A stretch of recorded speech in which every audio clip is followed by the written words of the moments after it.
Greetings, Mavericks and new viewers.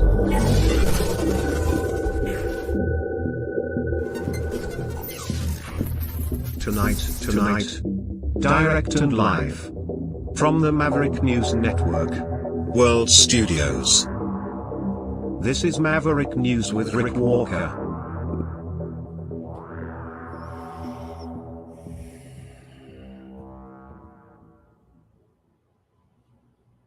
Good evening, everyone. I'm Rick Walker. Welcome back to the Maverick News Channel. I have to apologize. We're coming on a little late tonight, and that is because I thought we were firing live. I thought we were live, but we weren't. Something went a little bit wrong, so I thought I was broadcasting with you, and we were not, but we are now. We are live and firing on pretty much all the platforms tonight, except for Wimkin, where it's not working, but we'll be back there tomorrow. Lots to share with you tonight, a ton of stuff. Another man shot fatally outside the RNC convention in Milwaukee. We will be going live, not just, we're going live to the RNC convention again tonight, in and out, checking in as we get prominent speakers on the stage there.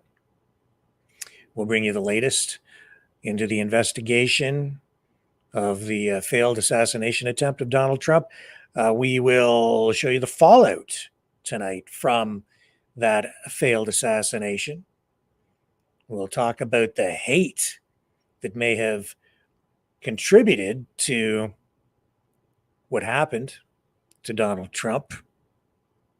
And we will show you, and we will let you hear, a secret conversation, a recorded phone conversation between Donald Trump and RFK Jr., which is pretty revealing. So we have that for you tonight. China going to the World Trade Organization to seek relief from current and planned tariffs on electric vehicles. We'll tell you why that's happening as well. And we'll take a look at some crazy flooding in Toronto that has left some people stranded. They had to be rescued. And the torrential downpour that led to that has left thousands of people with no electricity in Toronto, Canada tonight. So stay with me. We'll be right back. And then we'll dig into today's top news stories right here on the Maverick News Channel. You know, someone very profoundly once said many years ago that if fascism ever comes to America, it'll come in the name of liberalism.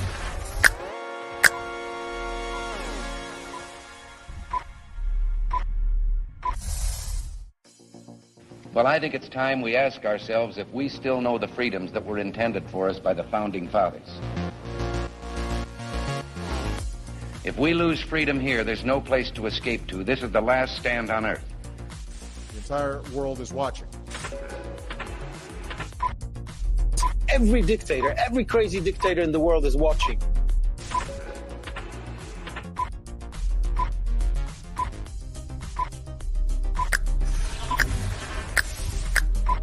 The world is watching. On TV, the entire world is watching. On social media. But the entire world is watching, and yes, they are seeing what we have apparently bravely been willing to say that others are thinking. Stand for freedom. Literally stand for freedom. Let's get this done. The entire world is watching. We're at war with the most dangerous enemy that has ever faced mankind in his long climb from the swamp to the stars. Maverick News. Maverick News. Maverick News. Let me have more control of my own destiny. The world is watching.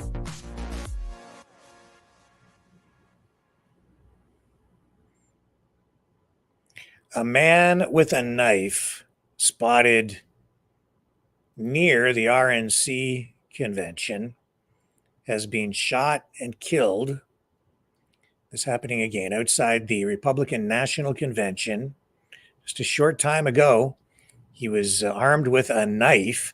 A witness at the scene has told media that The man was swinging 2 steak knives, actually, at police. And this was just 2 hours before the leading party members were set to take the stage at the convention. The eyewitnesses there tonight say they watched this man run away from security, and then he was shot in. This is what they're saying. This is what the witnesses are saying. They're saying he was shot in the back, and at least 8 gunshots, at least 8 shots were heard. Now, this is a completely different scenario than what happened on Saturday in Pennsylvania. Completely different. This guy, according to eyewitnesses, was a homeless man. So what the heck is going on? Let's take a look at some footage from the scene.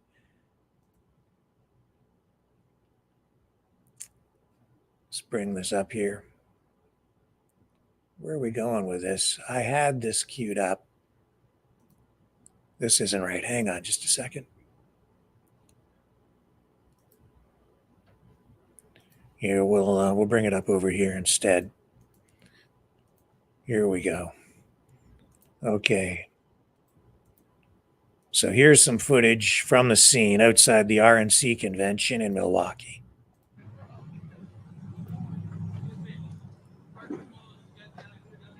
Okay, I'm coming. So officers there, obviously heightened security because of what happened on the weekend. And then you can see there, they're attending to the scene where the shooting took place. The witnesses are saying that he was shot in the back.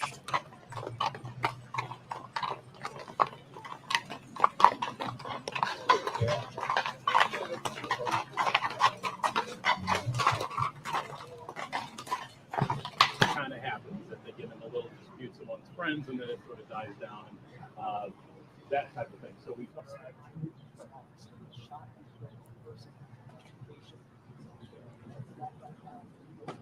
So this happening just a few hours ago. It was not calm at the time. I was on the roof like this.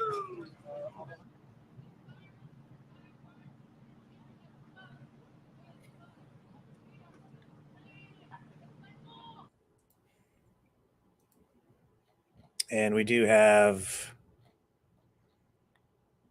this clip. This is actually, I'm going to have to attribute this to the New York Post. They spoke to a witness at the scene. We have a clip from them. And here he is. There was an altercation between 2 gentlemen. One gentleman had a knife. When he came out to, when he was trying to tell the police came to tell him, drop the knife. He turned around, he looked at the police when he didn't realize they were there. He looked, you can tell by the faint look on his face, he was in shock. When he turned back around and went to turn back toward the police, they shot him multiple times. So that's exactly what happened. To me, from my eyewitness, there's no way you can say there was anything but murder behind with a badge. And that's how I feel about it. And everybody else out here, and I have the respect of all the people in the community. So here, here we have another incident that is going to require scrutiny, and it's raising a lot of questions tonight. The man, apparently homeless, somebody who says that he was the victim's brother, is saying that this guy was living in a nearby tent city. And he's been identified just by a first name. Some people say he is known as Sam. And what, why it rose to the level of lethal force being used, not exactly clear. And was this even related to the RNC? Don't really know. Not really. It at first glance, I would say probably not. But because it happened in the vicinity, you have a lot of increased security. Don't know. Just so much we don't know. And that's really, again, with this case, the bottom line. We just don't know. Let's go live now to the RNC convention, night 2. And the theme this evening is Make America Safe Again, ironically.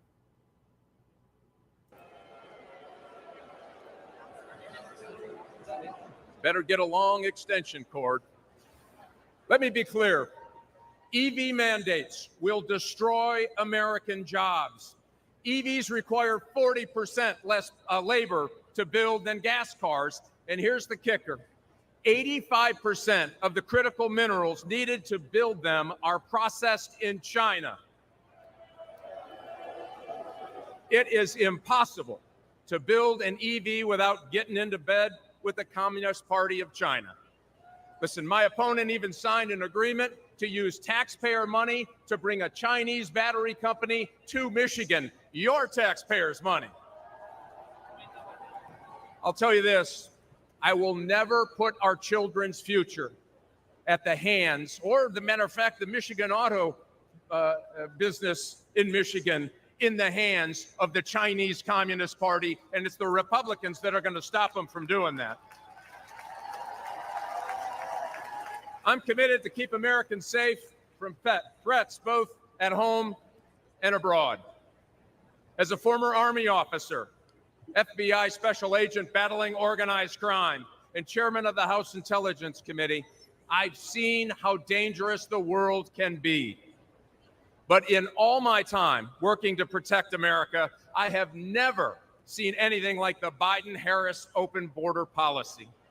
They are rolling out the red carpet for violent gangs, fentanyl, Chinese spies, individuals on the terrorist watch list. And listen, our adversaries aren't stupid. They know that all they need to do is wait until nap time at the White House to push the limit. Does anyone really believe that another 4 years of Biden, Harris, and the Democrat Senate will make us safer or more prosperous? I certainly don't. And I don't think Michigan does either.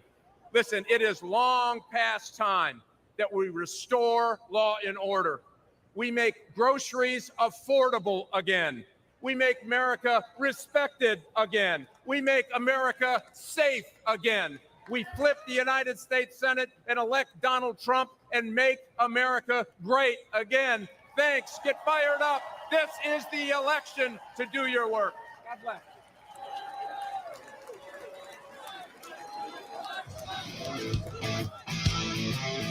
And last night, Donald Trump made that surprise appearance at the RNC convention. And it was dramatic coming in. That was his first public appearance since the failed assassination attempt. We carried that live. We came back on after we found out that he was indeed going to the RNC convention last night. He didn't speak. A lot of people thought he might, but he didn't. Didn't actually get up on the stage. But what an emotional evening that was for people there, and I think even just people watching. It was a triumphant return for the former president, and you could see that support for him off the charts at the convention, where last night he was confirmed as the candidate heading into the final stretch of this election campaign for the White House. Now, while all that's happening, what are we finding out today? We're finding out that there was an alleged Iranian plot to kill Trump. And that has, in recent weeks, led the Secret Service to actually ramp up their protection for him. And apparently, the Biden administration obtained intelligence over the past few weeks about an Iranian assassination plot. And that information, as I say, led the Secret Service to ramp up their security detail around Trump. This, according to 3 different U.S. officials who shall remain nameless. However,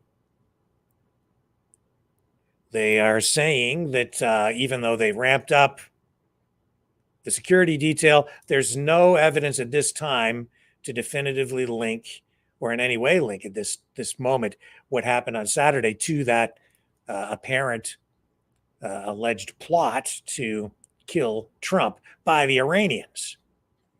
Now, where are we at with the investigation into the failed assassination attempt by Thomas Crooks, the 20-year-old from Pennsylvania, who was spotted on that roof with that rifle? Well, we're learning tonight that 2 local police officers were actually there and did see the gunman on the roof.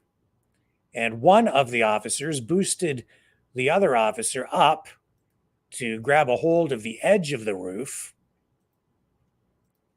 where he managed to pull himself up and spotted the gunman. We're told that the gunman then pointed his weapon at the officer who was peering at him as he was hanging on to the edge of the roof and could not hold on and ended up slipping and falling about 8 feet, hurt his ankle.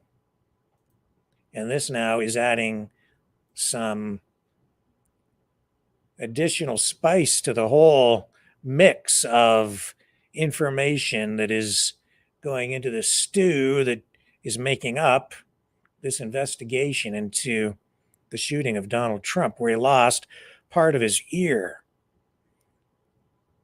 So here's a local NBC affiliate, interviewed the town manager who gave an account of what happened with these 2 police officers, and specifically the one officer who had the gunman point that AR-15 directly at his head.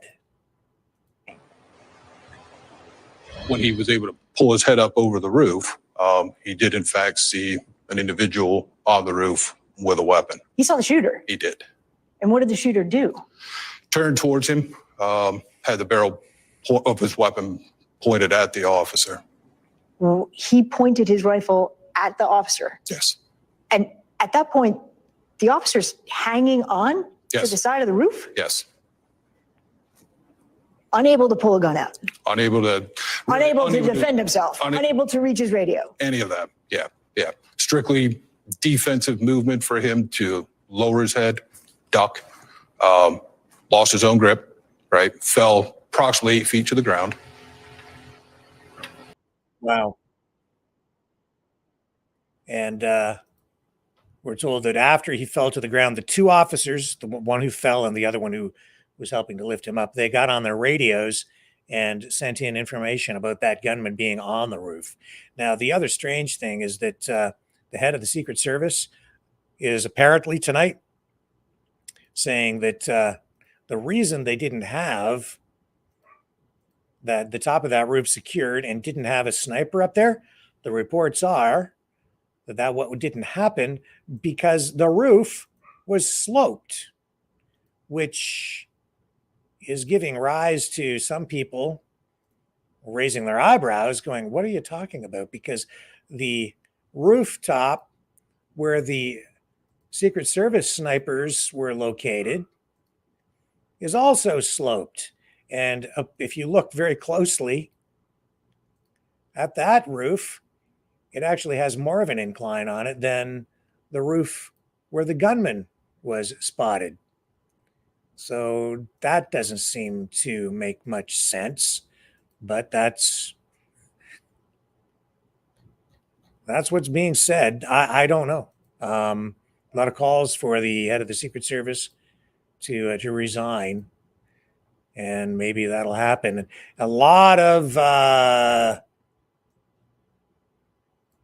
criticism being directed at media outlets, celebrities, and others who over the last number of years have been just incredibly caustic toward Donald Trump with their language. And here's Laura Loomer confronting CNN News host, personality Jake Tapper as he arrives at the RNC National Convention.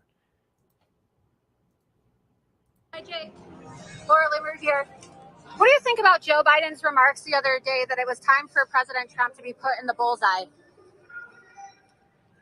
Do you think that Joe Biden should issue an apology for calling for President Trump to be put in a bullseye? Do you think that CNN's rhetoric and their demonization of Donald Trump over these last 8 years has led to people opening fire on President Trump, almost assassinating him on stage? As one of the biggest offenders and perpetuators of fake news, that's why President Trump calls you fake Tapper, do you have any remorse for your reporting, which has led to an attempted assassination on President Trump? Will you condemn Joe Biden, Jake, calling for President Trump to be put in a bullseye? Do you condemn any of your fake reporting that has led to an attempted assassination? I mean, don't you have any remorse, Jake? You don't have any remorse, Jake. No remorse for the incitement and the demonization of President Trump at CNN. The Russia collusion hoax, all of the false accusations of him raping somebody, the fake indictments. Here we have Jake Tapper. He always has something to say on TV, but doesn't want to condemn his rhetoric against President Trump or Joe Biden.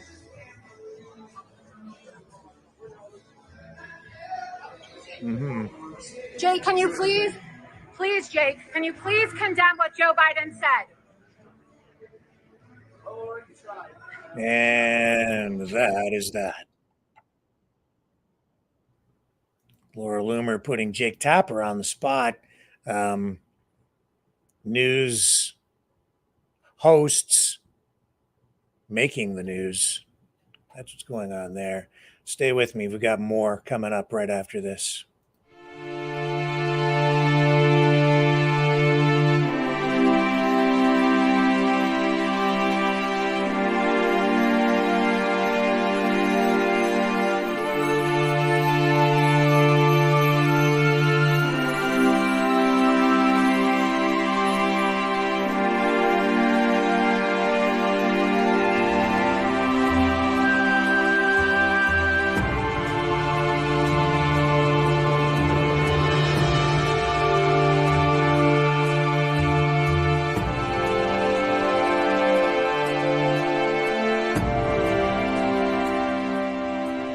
Maverick News.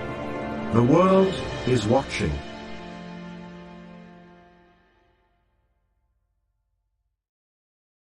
Okay, there's a dog coming out on stage at the RNC convention, so we got to go back. Got to do it because they got a dog.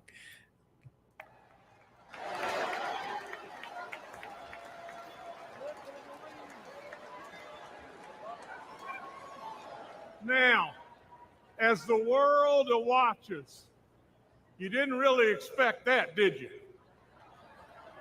But with that being said, let me just say just this.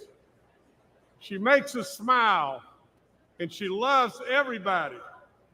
And how could the message possibly be any more simpler than just that? Now, I've got to tell you just this. The foundation of my life is the truth. I've got to tell you just this and tell you this right now. I challenge the media all the time to find something that knowingly I've told them it's not the truth, and they can't do it because I'm not going to do that. Now, I want you to listen to this and pay really close attention. The bottom line to why we're here, the bottom line to every single thing that's going on in this great country today is one thing. We become totally unhinged if Donald Trump is not elected in November.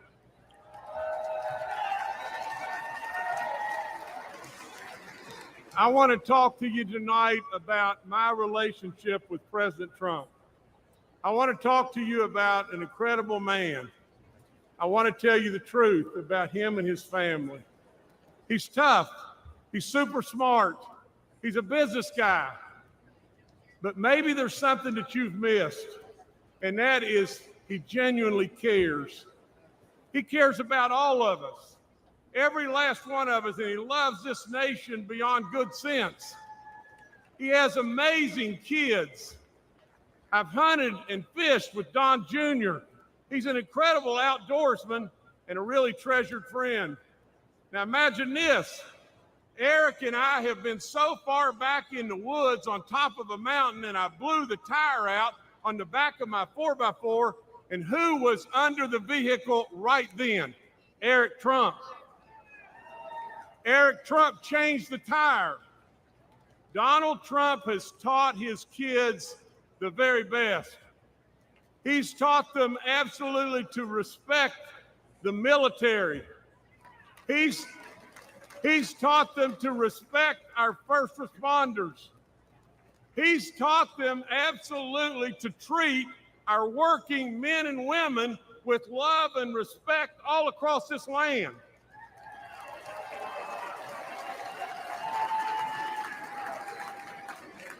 Let me tell you just this. I was in the green room with President Trump, and there was a MAGA hat laying there. I picked it up. We had just had our first grandbaby, a boy named JC. JC absolutely was just not old at all. And all of a sudden I asked President Trump if he would sign that hat for our grandbaby JC. He took it. You know what he wrote on it? He wrote, JC, always work hard. Now let's review. Donald J. Trump, my friend, my close friend. He's tough. He's super smart. He's a business guy. He loves America. He taught his kids the right values, and he's a hard worker. Sure sounds like a leader to me.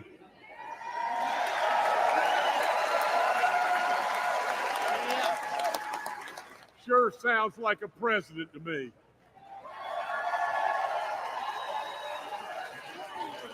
Then ask yourself, why does Donald Trump fight every day for us and continue to take this senseless persecution? Why? And I know the answer. Because we're worth it. Now, Baby Doll's got a prediction for everybody here. And here's the prediction. Baby Dog says, we'll retain the House, the majority in the House.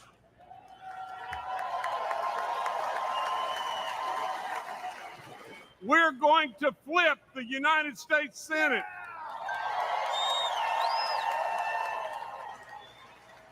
And overwhelmingly, we're going to elect Donald J. Trump and J.D. Vance in November.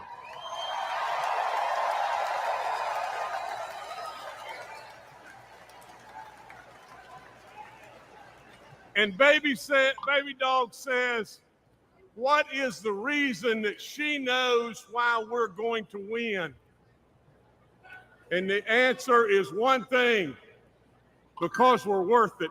God bless you. God bless this great country. And God bless Donald J. Trump.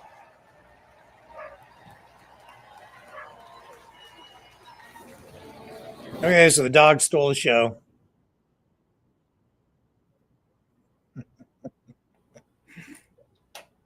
At least we got to see the dog.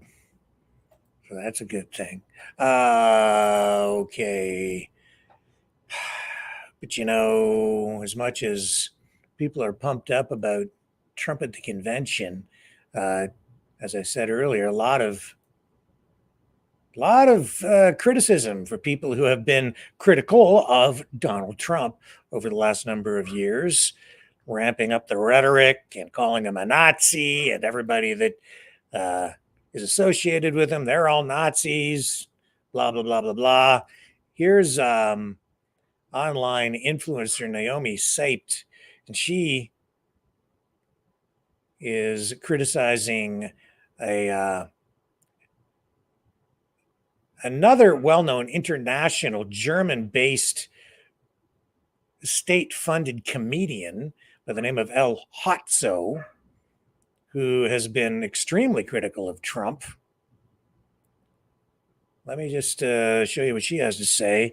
You know, a lot of people think that it is all this super hot negative rhetoric and the polarization of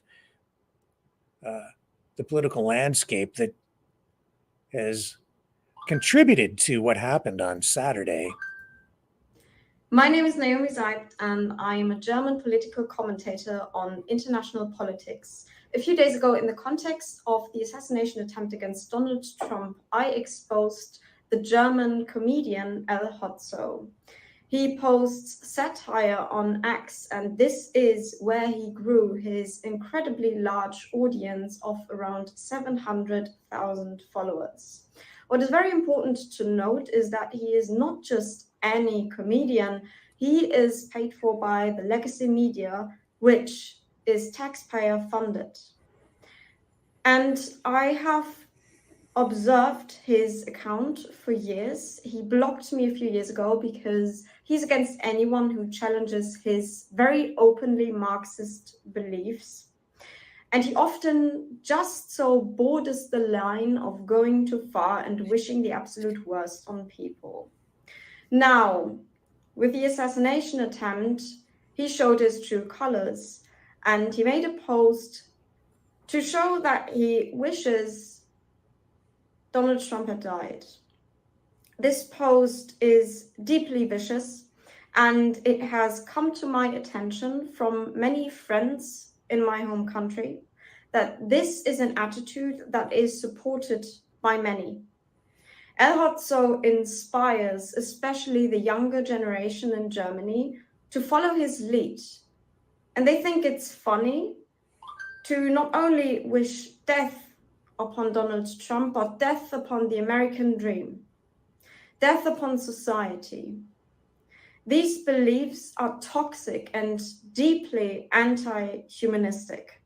In fact, I've just discovered another old tweet, thanks to my friend Miro, who made me aware of this, where he reposts Elon, who said, "If I die under mysterious circumstances, it's been nice knowing you." And El Hotzo comments on this, saying, "No tweet has ever given me as much hope as this one." This should not be supported. I want to stress this again. El Hotzo grew his platform on the former platform Twitter, which of course now is still X. And so this is his main platform. I believe it is time to ban him. Do you agree with me? Well, I don't know. I'm kind of about free speech. Don't like banning people. Sometimes people don't give you a choice. They seems like some people want to get banned sometimes. I'll tell you though, some people, some online streamers have made entire careers out of just bashing politicians, whether it's Trump or even Trudeau.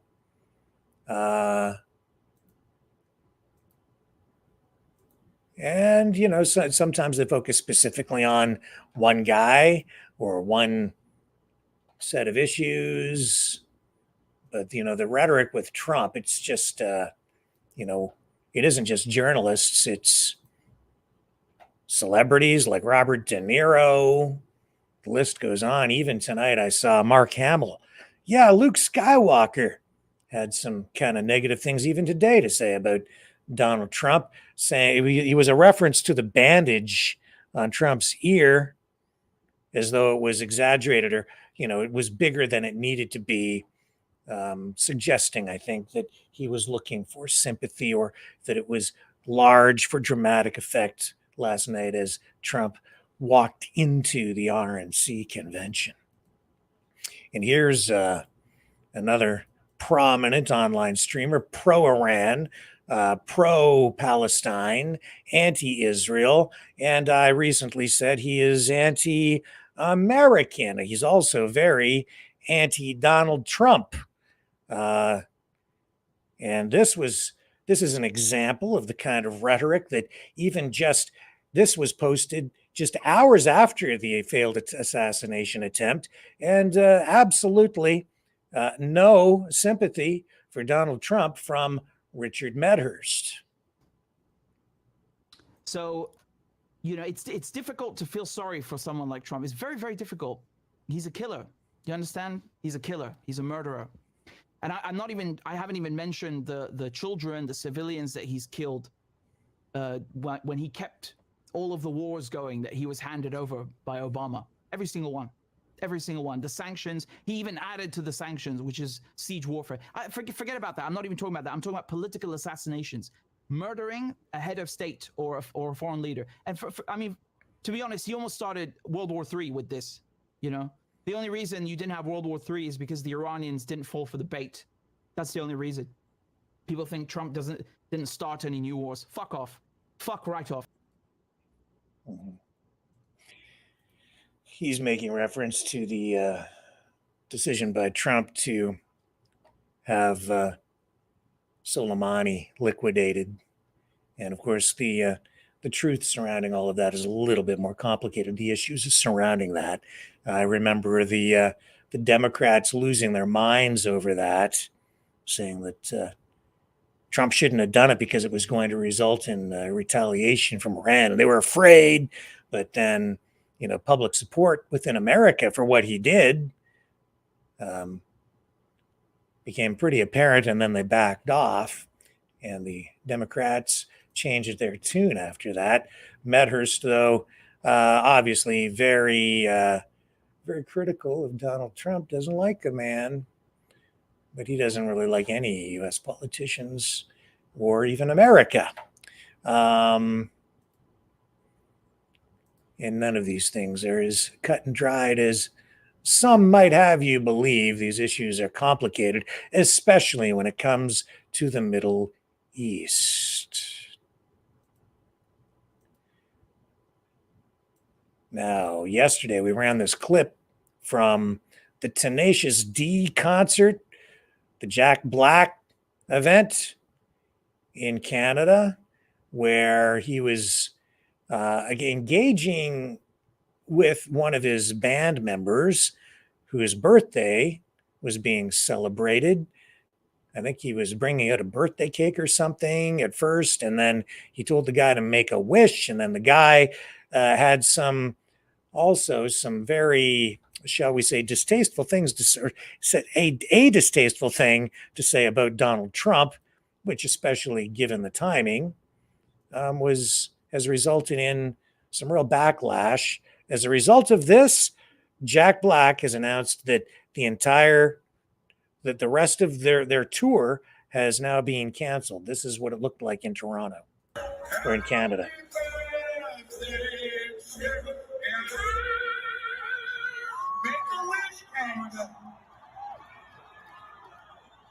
Don't miss Trump next time.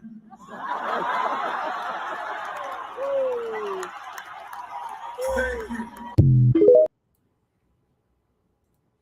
So since then, apologies have been issued as a result of that.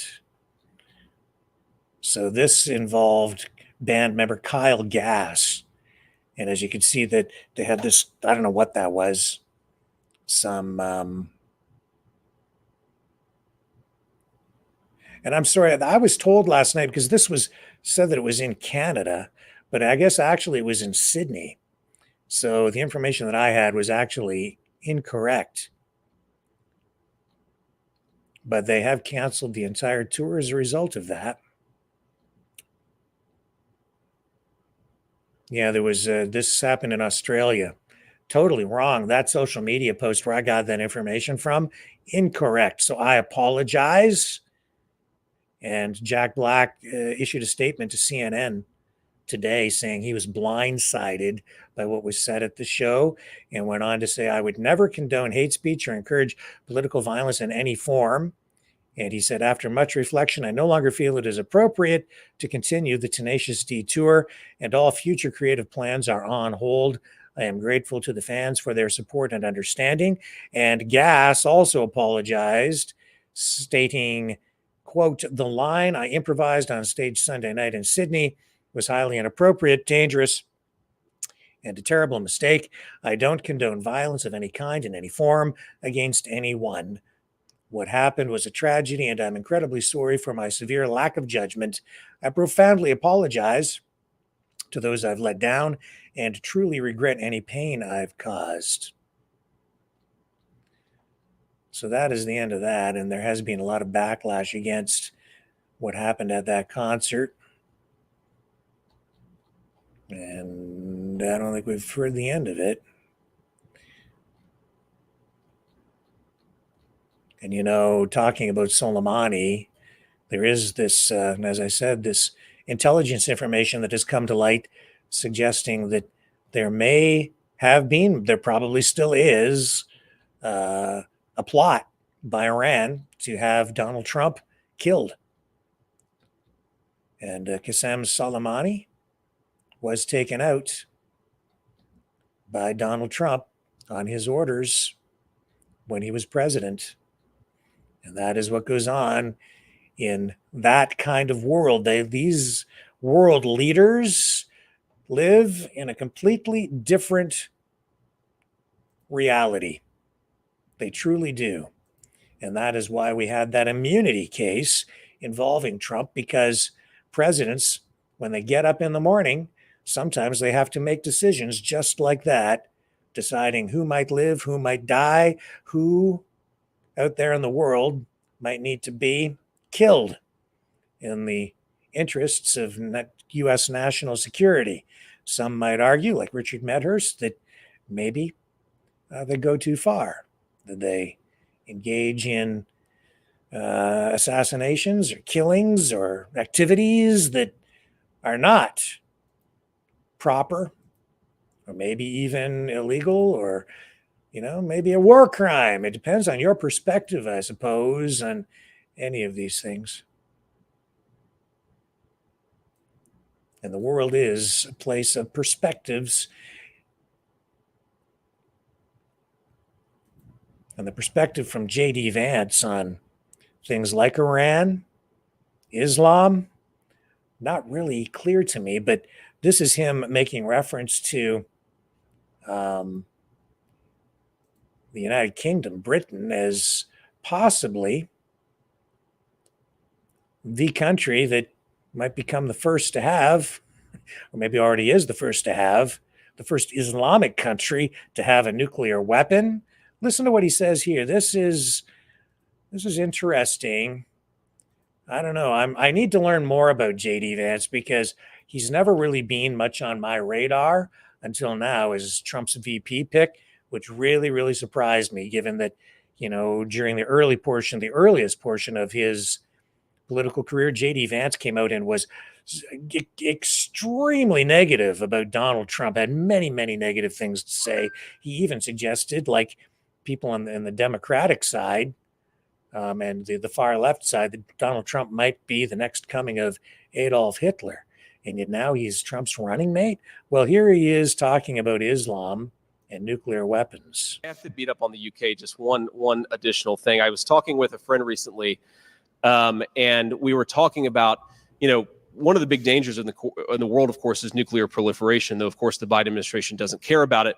And I was talking about, you know, what is the first truly Islamist country that will get a nuclear weapon? And we were like, maybe it's Iran, you know, maybe Pakistan already kind of counts. And then we sort of finally decided maybe it's actually the UK, since Labour just took over.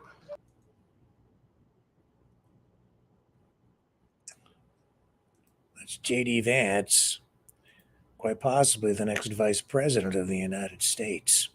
Shall we go back live for a moment to the RNC convention? Let's do that. We'll just dip in and pick up what's going on. Criminals are bad, boys are boys, girls are girls.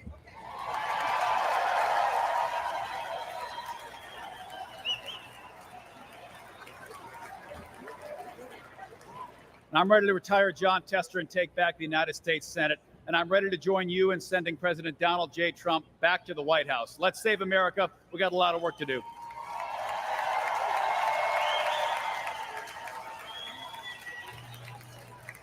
Ladies and gentlemen, please welcome the next senator from Virginia, Hung Cao.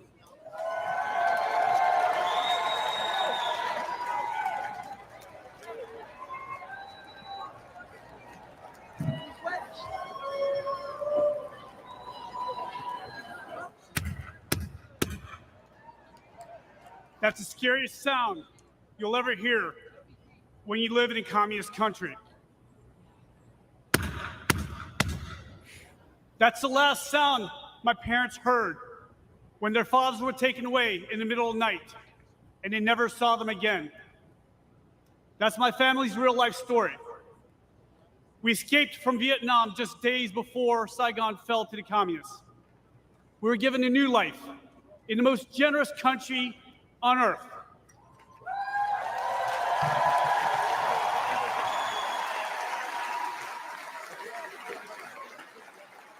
My name's Hung Cao, and America saved my life.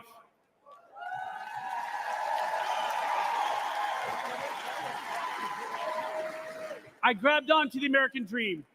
I graduated from the United States Naval Academy, but I paid back every dime of that American dream with 25 years of service in Navy Special Operations.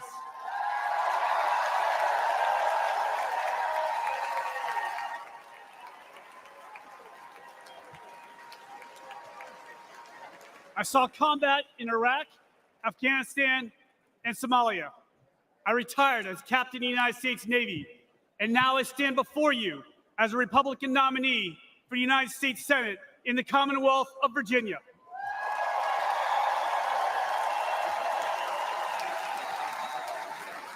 Only in America, ladies and gentlemen, only in America. But we're losing our country. Under Joe Biden, millions of illegal aliens flood our borders. They fly Hamas flags on our campuses, and they shout death to America.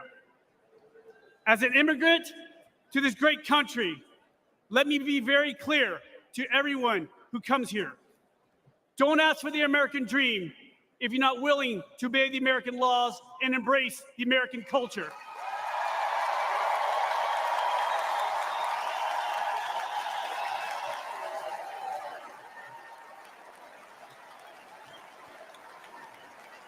Because I did.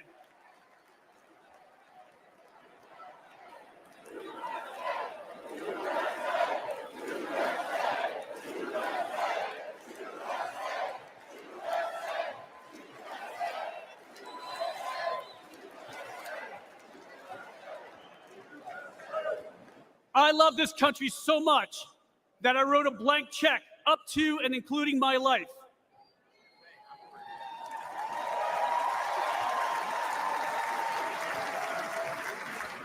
I'm running against Hillary's running mate, Senator Tim Kaine.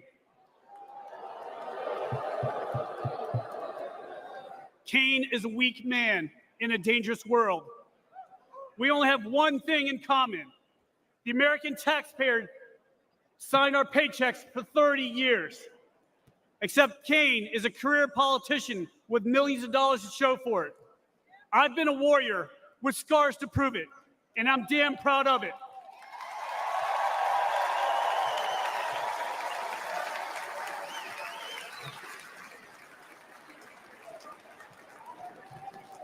In November, the left will vote for the hatred of one man. We will vote for love. Love of God, love of family, and love for the greatest nation on earth.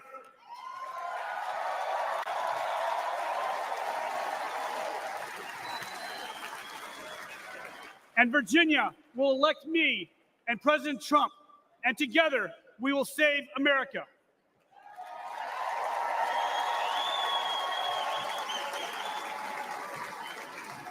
My name is Hung Cao. I'm the next senator from the Commonwealth of Virginia, and I'm not done fighting for us.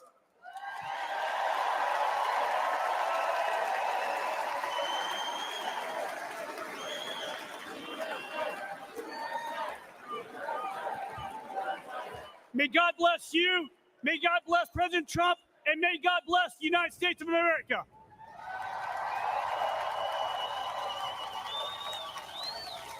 And now, ladies and gentlemen, please welcome United States Senator Rick Scott of Florida.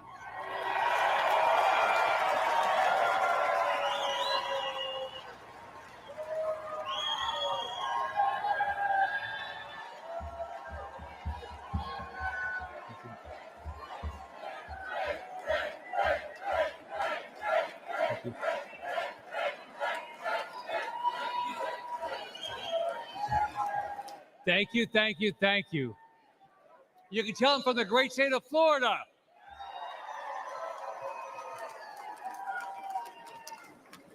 Well, the Democrats couldn't stop him. The media couldn't stop him. The liberal judges couldn't stop him. A bullet from a madman couldn't stop him. Can anything stop Donald Trump from becoming the next president and making America great again?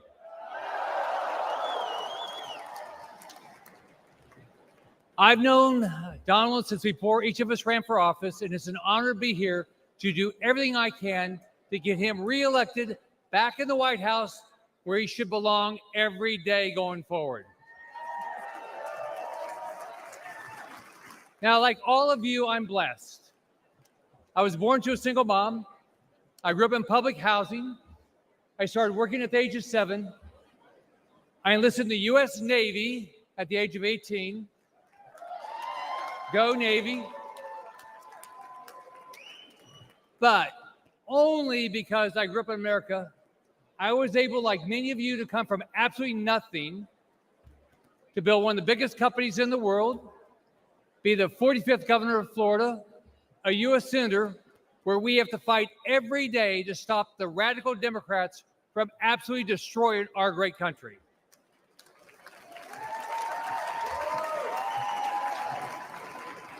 They will lose, we will win.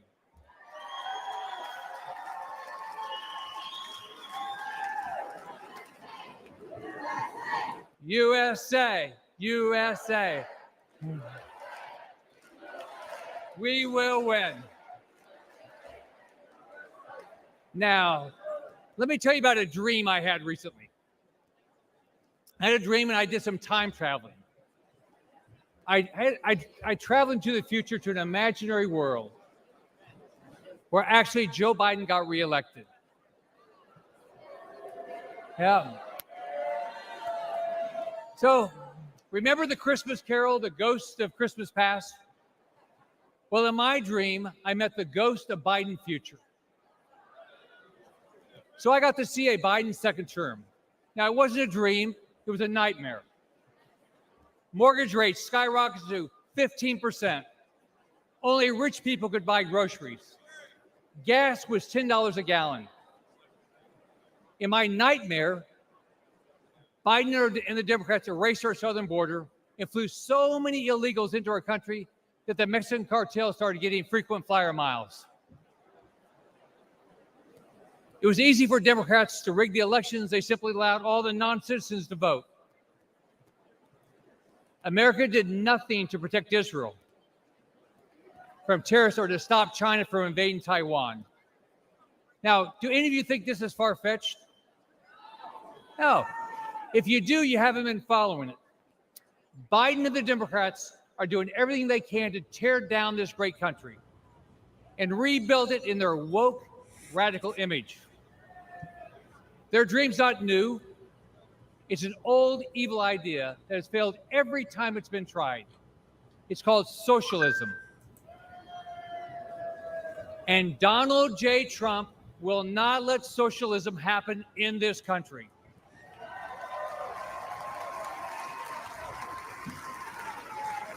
Think about it. Under Trump, we had a booming economy. We weren't at war. Our enemies feared us. Our allies respected us. We had a secure border. Inflation and mortgage rates were low, and families had money in the bank.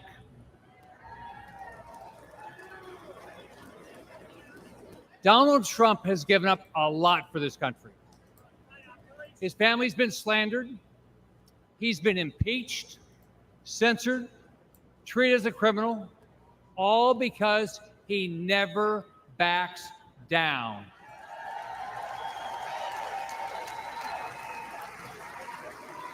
This week, he's shown the courage all of us should display as we rally around him to rescue our great country. So let's fight, fight, fight, and make sure Donald Trump gets reelected. Have a great night. God bless you.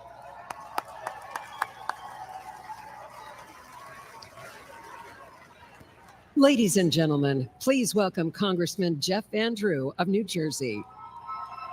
Okay, so we're going to just dip out of that for a moment. And he's talking about fighting and fight. And that reminds me that we are still trying to get enough orders in for these t-shirts. If you want one,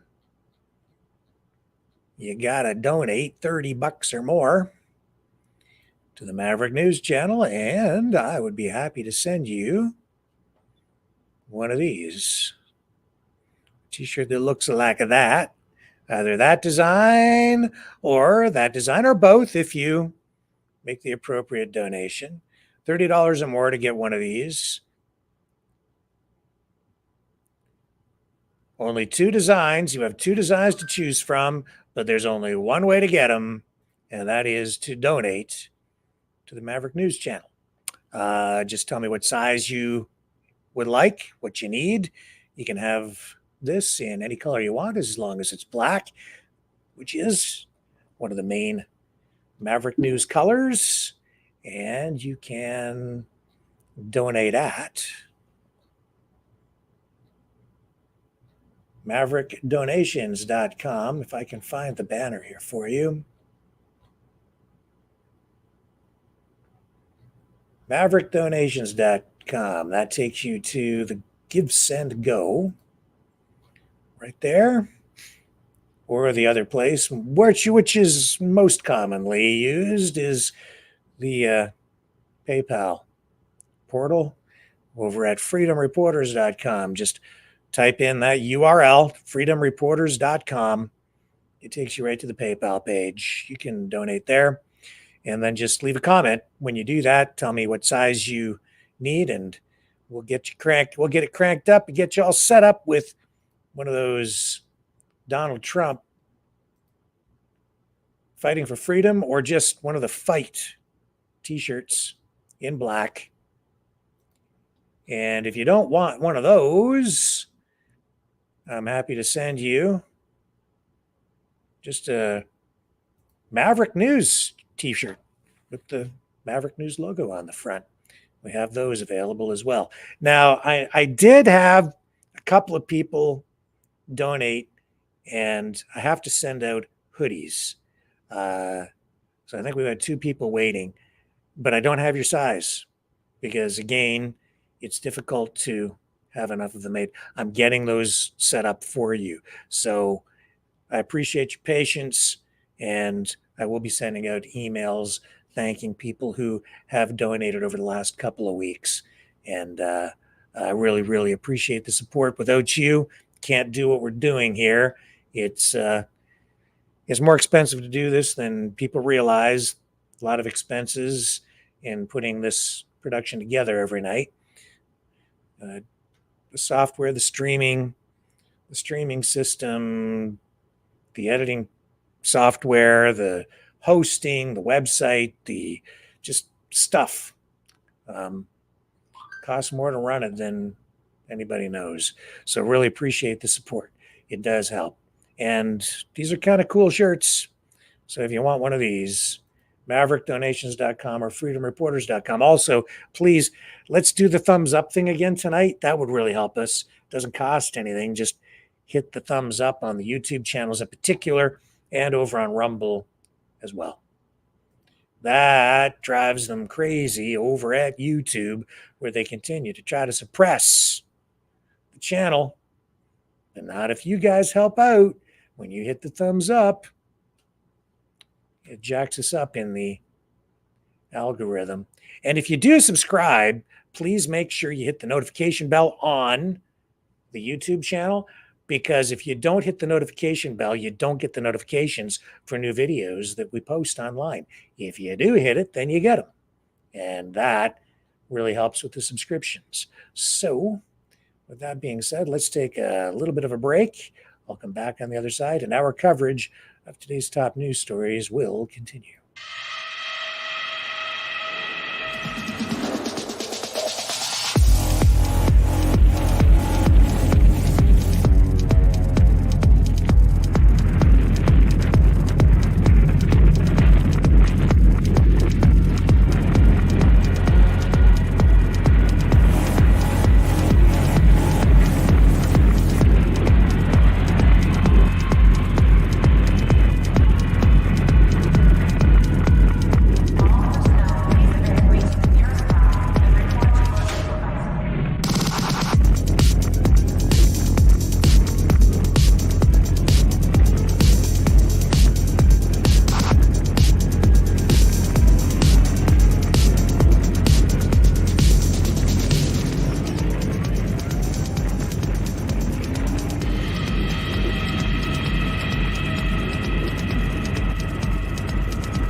Maverick News.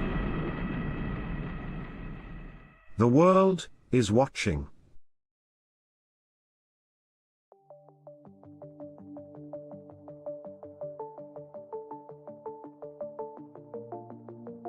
Greetings, brave Mavericks. Our quest for truth continues. We go beyond fake news. Together we expose propaganda. Together we pull others out of rabbit holes. We are maverick thinkers. We are all unique individuals, defenders of individual rights and freedoms, credible, trusted, grounded in reality. Maverick News, Maverick News. Defending free speech, Donate at freedomreporters.com. Do it now. Tomorrow may be too late. Maverick News. The world is watching.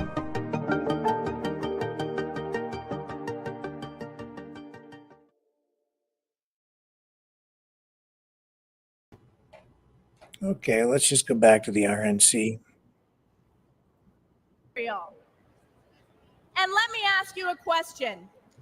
What has been the response from the radical left on our college campuses?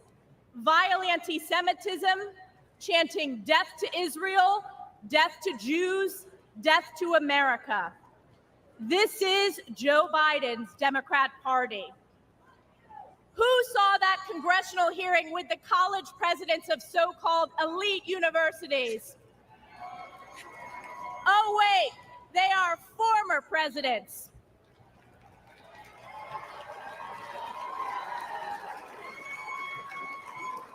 You know, I asked one simple question at that hearing. It was not a political question. It was a moral question, and that was this. Does calling for the genocide of Jews violate your university's code of conduct? And one after the other said it depends on the context. Let me tell you, America knows it does not depend on the context.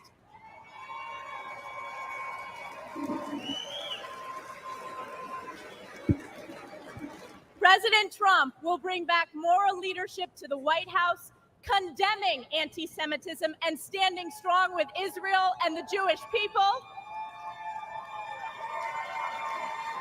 President Trump will once again deliver the most secure border in our nation's history and unleash the American economy. And he will bring peace through strength as commander-in-chief, standing with our allies and causing our enemies to fear us. President Trump has done it before, and he will do it again.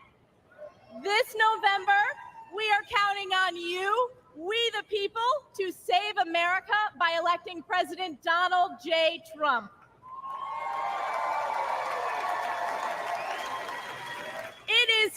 clear for the whole world to see, nothing, absolutely nothing will stop President Trump from standing and fighting for our great country. And I have been proud to always stand in the breach during the toughest moments for President Trump, from leading the charge against illegal impeachments to standing for election integrity, to unifying House Republicans, to proudly being the first member of Congress to endorse him for re-election. And as we embark on the difficult path ahead to save America, call upon Galatians 6:9, and let us not grow weary of doing good, for in due season we will reap if we do not give up. We the people will never give up on President Trump, and we will never give up on the United States of America. God bless you, God bless President Donald J. Trump, and God bless the United States of America. Ladies and gentlemen, please welcome the Majority Whip of the United States House of Representatives, Congressman Tom Emmer of Minnesota.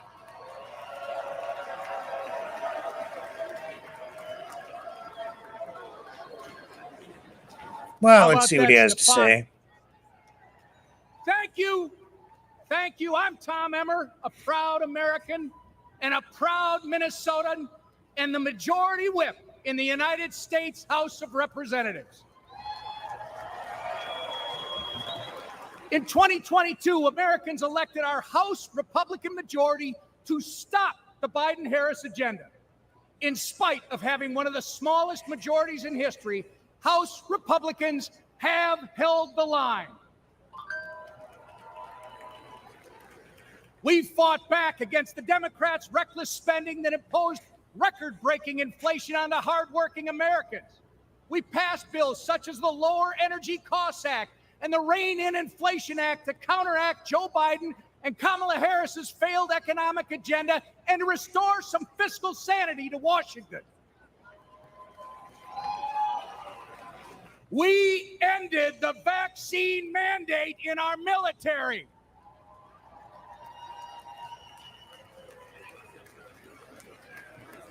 We passed over a dozen bills gutting specific Biden-Harris regulations. We passed the Parents' Bill of Rights. We investigated the Chinese Communist Party. We stopped the D.C. crime bill that would have made our nation's capital simply too dangerous to visit. And we passed the strongest border security bill in decades.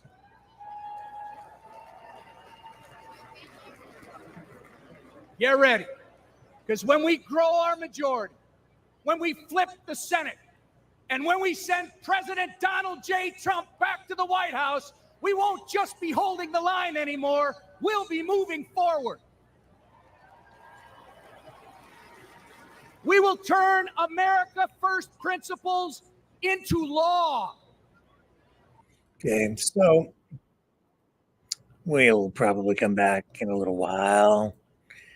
Now they're talking a little bit about Joe Biden, and man, he kind of fumbled and stumbled again today. He was at the NAACP convention.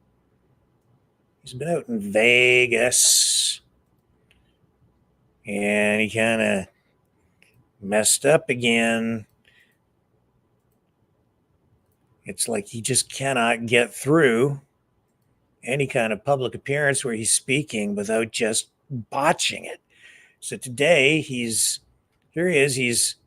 talking about, I know what a black job is. It's the vice president of the United States. Check this out. What a hatchet job. And you peacefully protested George Floyd's murder. Donald Trump called for the National Guard to go after you. What the hell's the matter with this man? Oh, I'm serious. Go figure. From a guy who spread the birth of the lie against Barack Obama, saying he wasn't born in America and he wasn't a U.S. citizen. Of course, here's what he thinks of black jobs. I love his phrase, black jobs. It tells a lot about the man and about his character.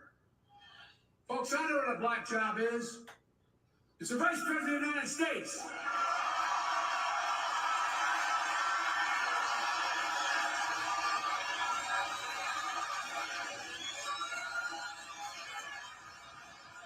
black job is the first black president in American history, Barack Obama. I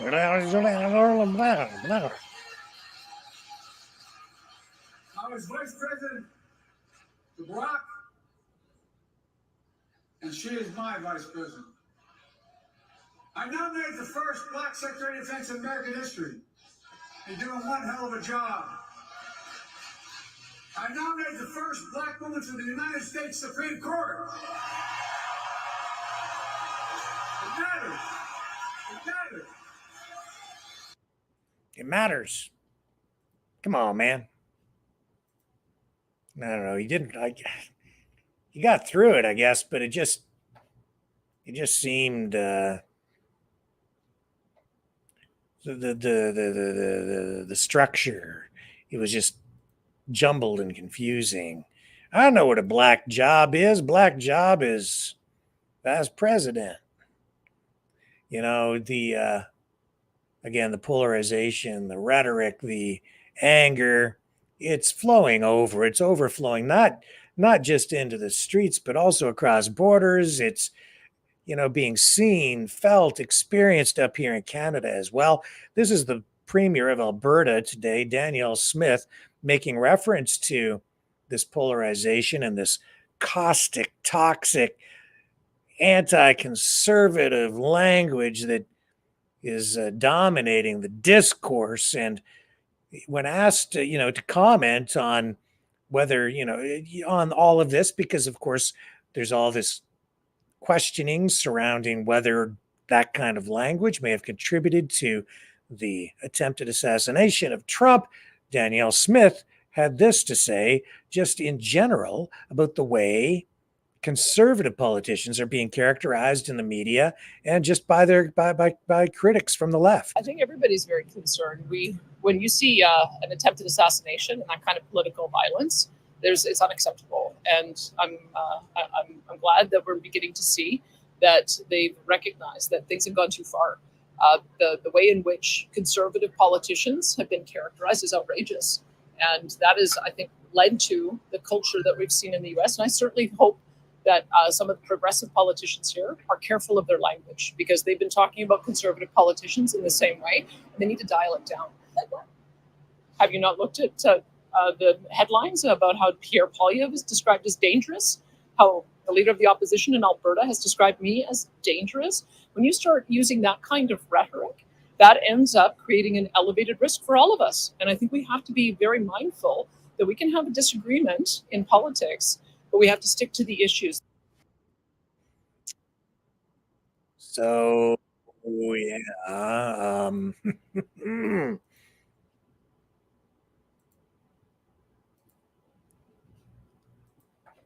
Got to watch your words.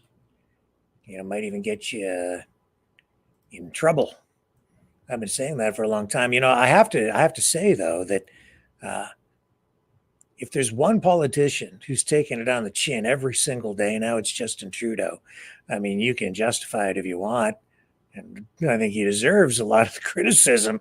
But man, it is at a fever pitch. And if there is anybody who needs to worry about his safety, I would say it's Justin Trudeau. I've said on this program many times that they need to take his security much more seriously, because a lot of people really hate him.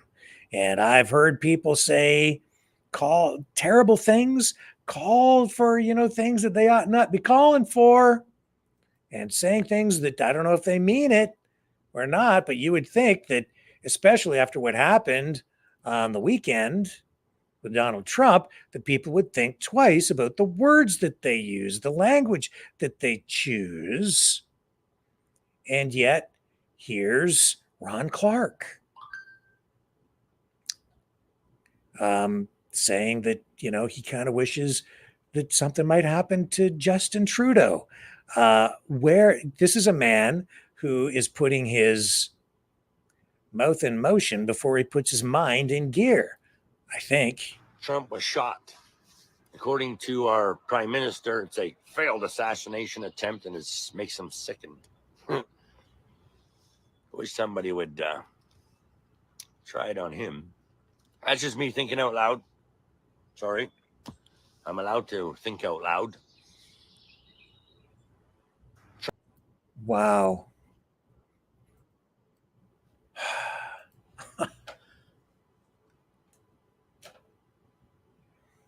How many times have I said it? We have seen people actually get in trouble for talking like that. And no, no, no. And again, no, no. Just straight up no. Don't follow that. No. No to the violence. No to the violent rhetoric. Just no. Criticize all you want. I have been extremely critical of Justin Trudeau, called him the worst prime minister in Canadian history. I stand by that, still say that, but I don't care how bad he is. You don't wish violence upon him. You don't call for that kind of thing. You just don't do that. Stop. You're going to get yourself in trouble. Don't follow people who say things like that. We see people sitting in jail because they listen to stuff like that and act upon it. Don't do it. Not worth it. You're being used as a pawn. Just don't. Don't do it in my chat or I'll ban you. Don't do it around here. Just don't. That's an example of what not to do, how not to proceed. No, no, no. How many times do I have to say it? Just no. Simple as that. Think before you do that. Okay? Think before you speak. Choose your words carefully. Be wise. Get smart. Don't be stupid. Fighting the Great Reset by leading the Great Resistance.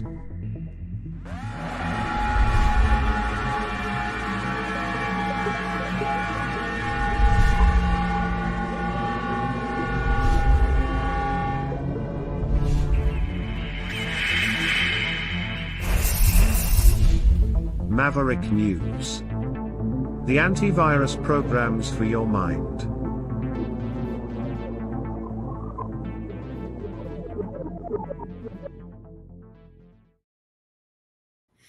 Okay, and just as an example of somebody whose life has been wasted is the shooter, the guy who tried to take out Trump. Wasted life, 20 years old. And now we're seeing information tonight that shows that he had been receiving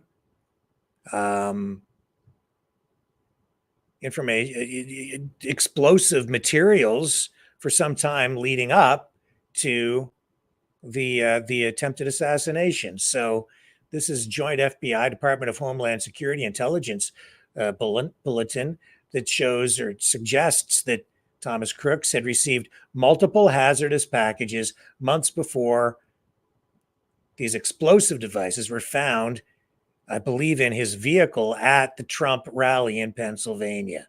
It says right here, prior to the 13th of July assassination attempt on former President Trump, we had observed disruptive tactics against targets related to the 2024 U.S. general election cycle, similar to the last two election cycles, including hoax bomb threats, swatting, doxing, and white powder letters targeting election officials and offices. Many of these cases, the perpetrator and the perpetrator's motive remain unknown. However, these tactics very likely are intended to intimidate and disrupt election operations.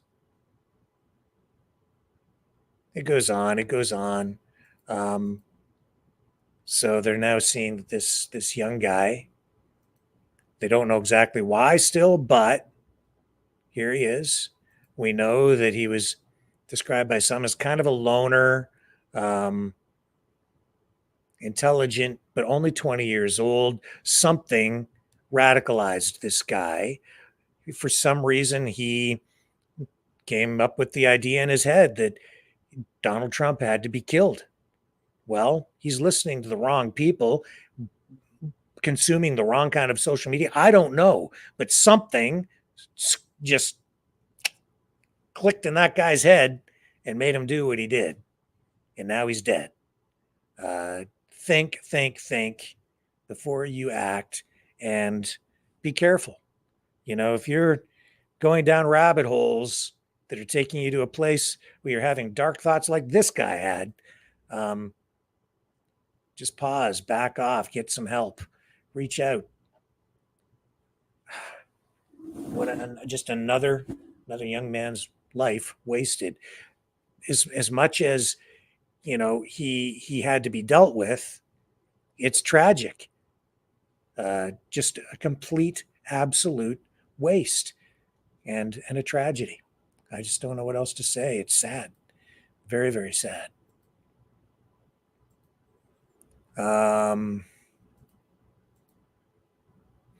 So today we had this massive storm that hit the Toronto area. It left thousands of people without power, and we got major flooding in the Toronto area. Thousands of people, as I say, no hydro. We call it hydro up here. Electricity. There was flooding on the Don Valley Parkway. Some people in vehicles ended up stranded because their vehicles became submerged in the water. It got to be that deep that we saw water flooding the subway. Just unbelievable. The transit system affected by this. Let me show you some of the footage that we have here tonight.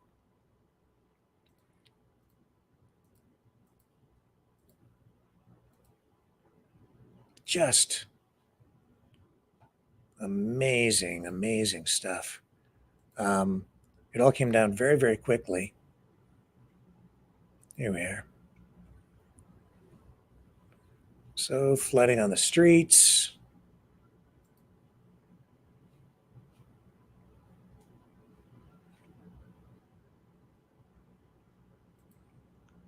Let me get you another angle on this.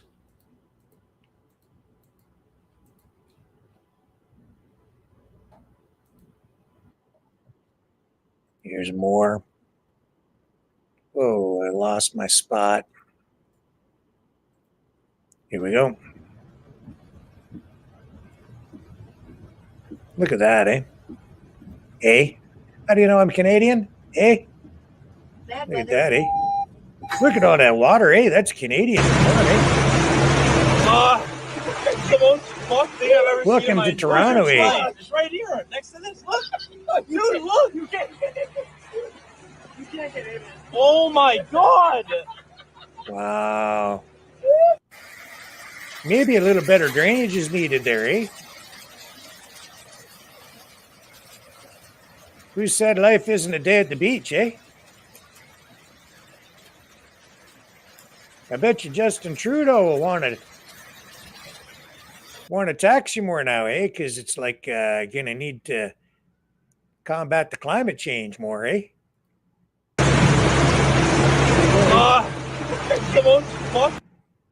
Oh my goodness, eh? Now that's a Canadian storm if I ever seen one, eh? Welcome to Canuckistan.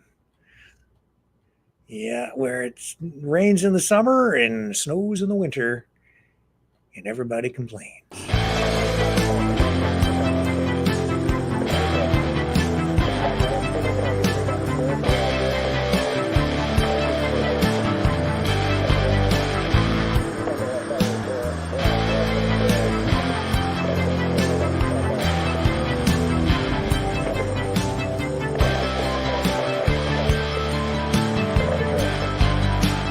Maverick News. Fighting for freedom.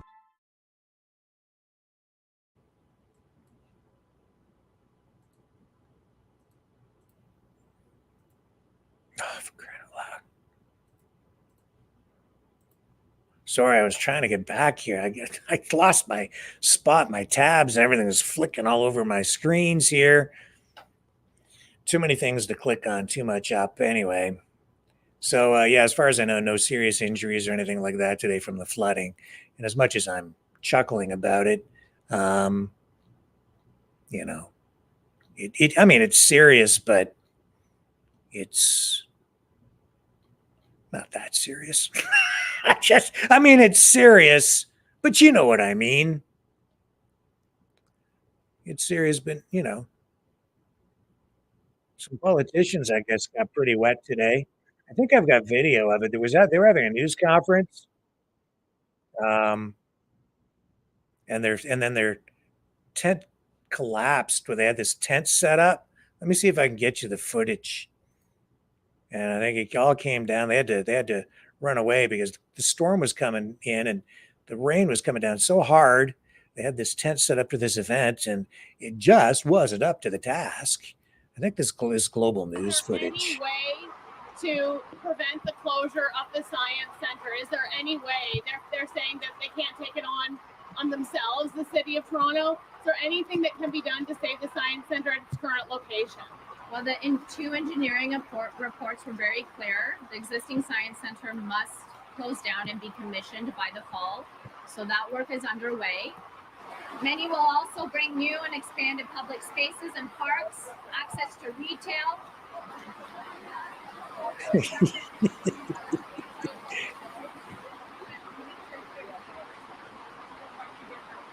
Raindrops keep falling on my head.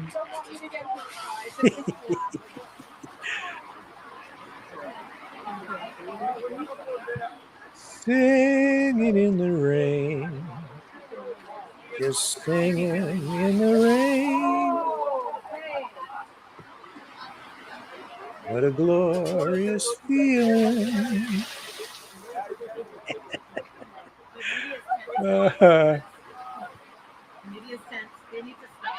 I don't have any sympathy for them. I don't know why. I think we should cancel the rest of the announcement because of the weather conditions.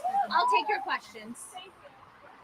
But everyone should head safely to their cars. Run for your lives. Head to work and home, okay? My apologies. Okay, let's get out of here.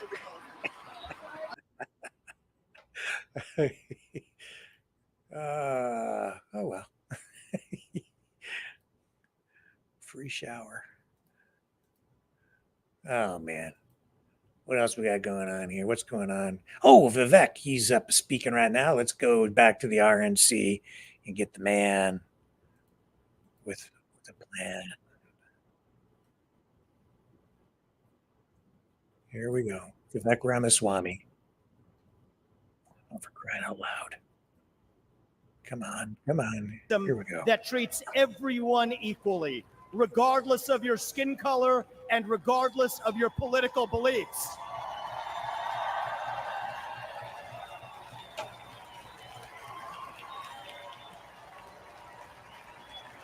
Our message to every legal immigrant in this country is this: you're like my parents.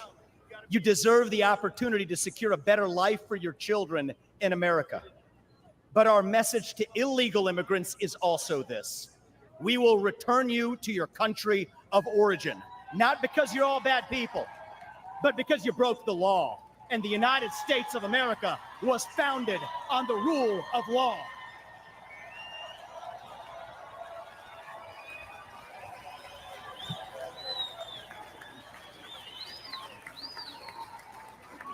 Our message to millennials, speaking as one myself: yes, it's true. Our government sold us a false bill of goods with the Iraq War and the 2008 financial crisis, loading up our national debt that falls on our generation's shoulders, telling us that if we took out college loans, we'd somehow get a head start on the American dream, when it hasn't worked out that way. But we can't just be cynical about our country, because the United States of America is still the last best hope that we have, and we deserve a better class of politician, one who actually tells us the truth, even if it comes with some mean tweets from time to time.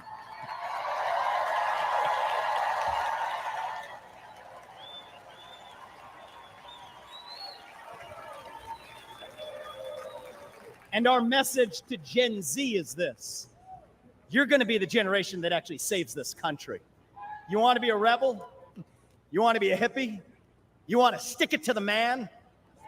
Show up on your college campus and try calling yourself a conservative. Say you want to get married, have kids, teach them to believe in God and pledge allegiance to their country. Because you know what? Fear has been infectious in this country, but courage can be contagious too. That too is what it means to be an American. And you know what? If you're at home and you disagree with everything I just said, our message to you is this. We will still defend to the death your right to say it, because that is who we are as Americans. We are the country where we can disagree like hell and still get together at the dinner table at the end of it. That is the America I know. That is the America we miss. We do not have to be ancient Rome. We don't have to be this nation in decline. We can still be a nation in our ascent. A nation whose best days, not in some fake politician way, but in a true way, a nation whose best days are actually still ahead of us. Still on our way to that shining city on a hill, that country where no matter who you are, or where your parents came from, or what your skin color is, or how long your last name is, that you will still get ahead in this country with your own hard work, your own commitment, your own dedication, and that you know what? You are free to speak your mind at every step of the way. That is the American dream.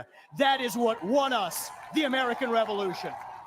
That is what reunited us after the Civil War. That is what won us 2 world wars and the Cold War. That is what still gives hope to the free world. And if we can revive that dream over group identity and victimhood and grievance, then nobody in the world, not a nation, not a corporation, not a virus, not China, is going to defeat us. That is what American exceptionalism is all about. And that is what we will revive this November when we send Donald J. Trump back to the White House. Thank you all. God bless you and your families. And may God bless our United States of America. Thank you. Thank you. Thank you.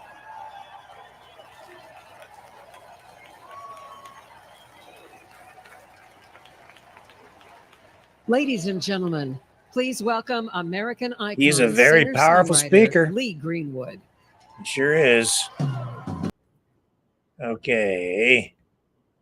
We'll let Lee Greenwood do his thing while we go on and talk more about today's top news stories, which includes this secret phone call between Donald Trump and RFK Jr. Amazing stuff. Really, I'm gonna roll this. Just let you listen to it. They're talking about vaccines. They're talking about just a bunch of stuff, and very revealing. Trump obviously did not know he was being recorded, and that this might get out into the public. And RFK Jr. also suggesting that he didn't know this was going to get leaked out either. But here it is tonight. I've got it for you. The secret phone call.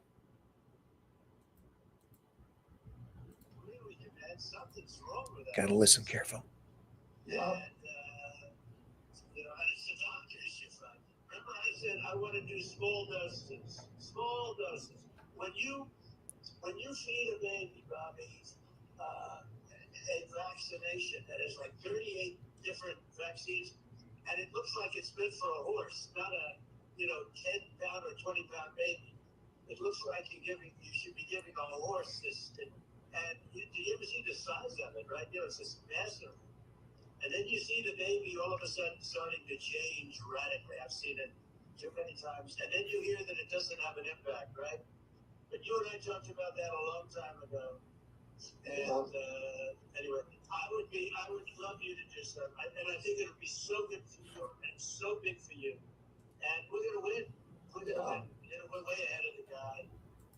And, he's interesting. He was very nice, actually. He called me. And he said, how did you choose to move to the right. So I guess that's, people said, I was looking straight on. Right? He said, I said, I was just showing a chart. I didn't have to tell him the chart was on all the people pouring into our country. But I just turned my head to show the chart. And something wrapped me. It felt like a giant, like the world's largest mosquito. And it was a bullet going around. What do they call that, an AR-15 or something? That was a big gun. Those are pretty tough guns, right? So what was that about? I guess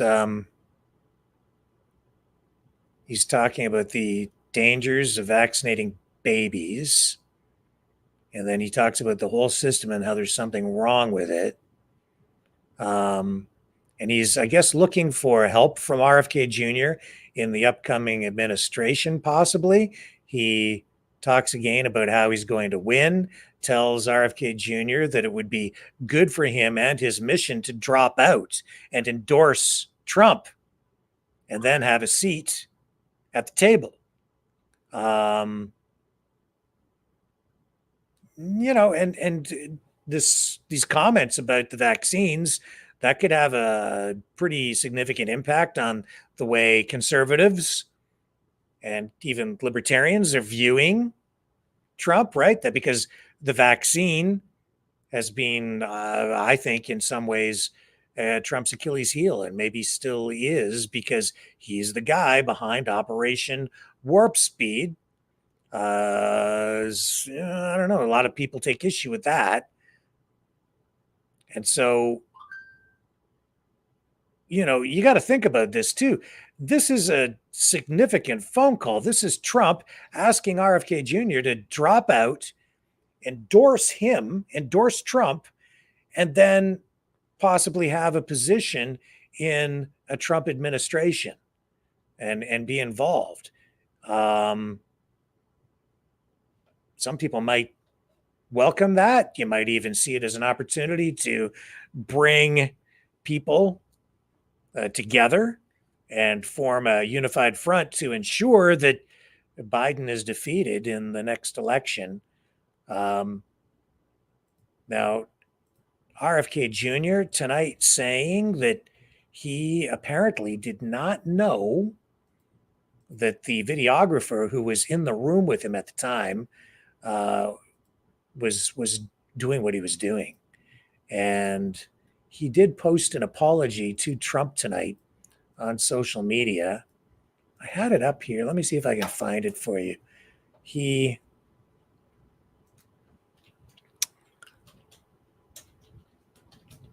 did post an apology to Donald Trump, saying he's mortified, I think was the word that he used.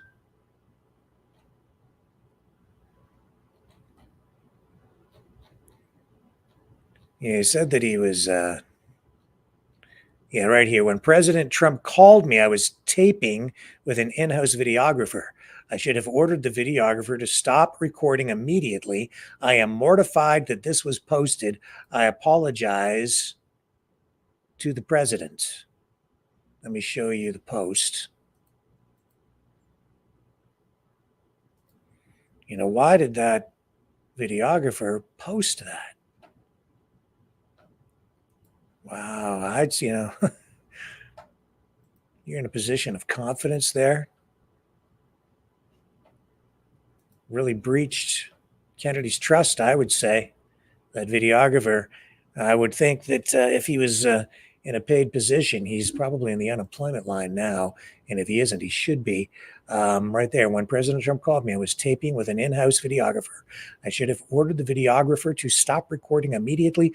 I am mortified that this was posted. I apologize to the president.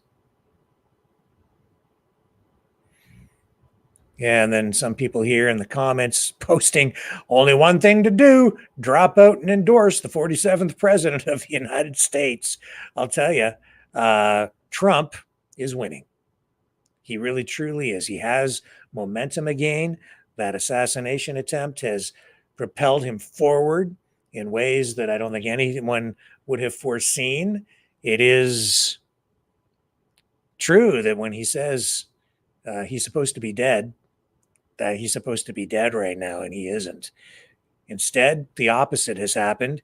In a stroke of luck, turning his head just this way, a touch, and that bullet just whizzing by and taking off a piece of his ear.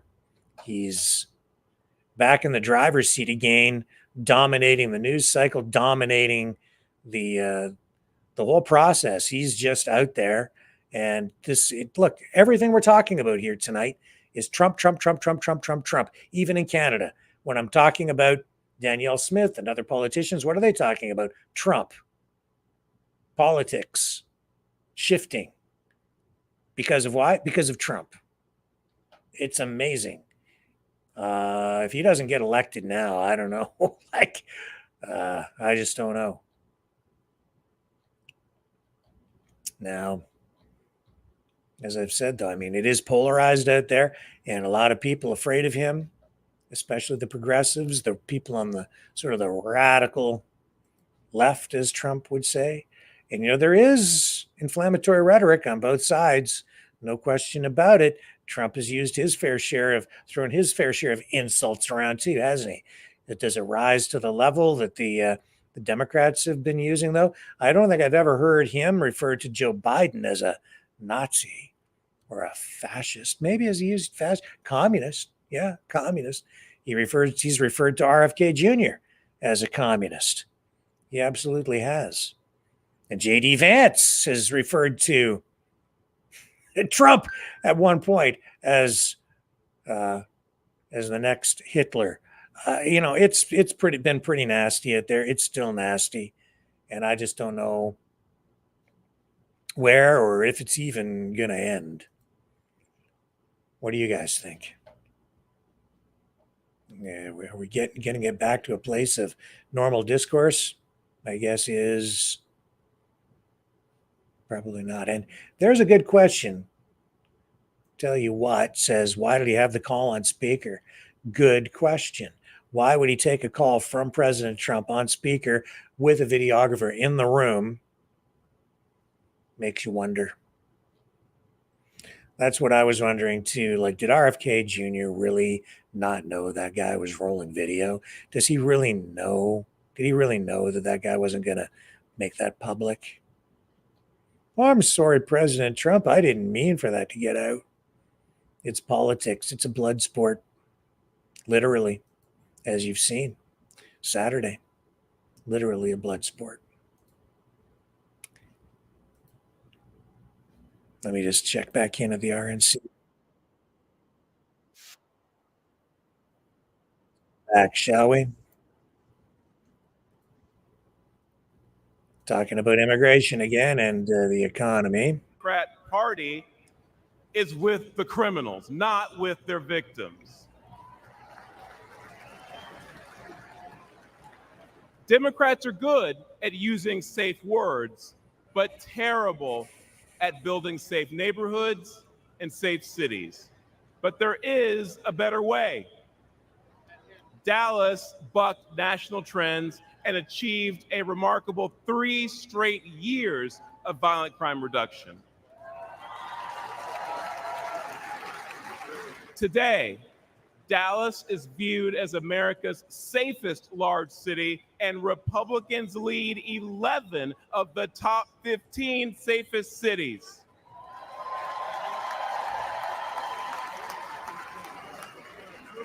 And that's because Republicans won't be silent about public safety. Folks, let's make our city safe again by supporting Republicans who will stand up and fight for our safety. That's my focus as chairman of the Republican Mayors Association. And you know what else? Together, let's make America safe again by retiring Joe Biden and electing Donald J. Trump. Thank you.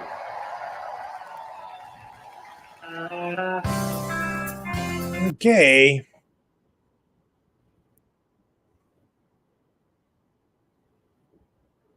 And here's J.D. Vance speaking now at the convention. Why don't we liberate these United States? I gotta pull that down so we don't get a copyright on the music, copyright strike. We'll just pull that down for a moment. But here he comes, J.D. Vance, Trump's choice as VP running mate. So this will be a big barn burner of a speech, maybe. Should be a big moment at the RNC convention tonight in Milwaukee.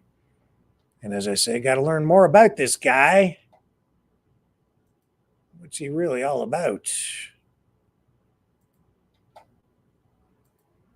Making his way up there.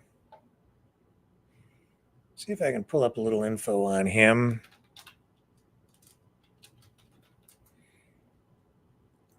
I think I have a little bit here. Here we are.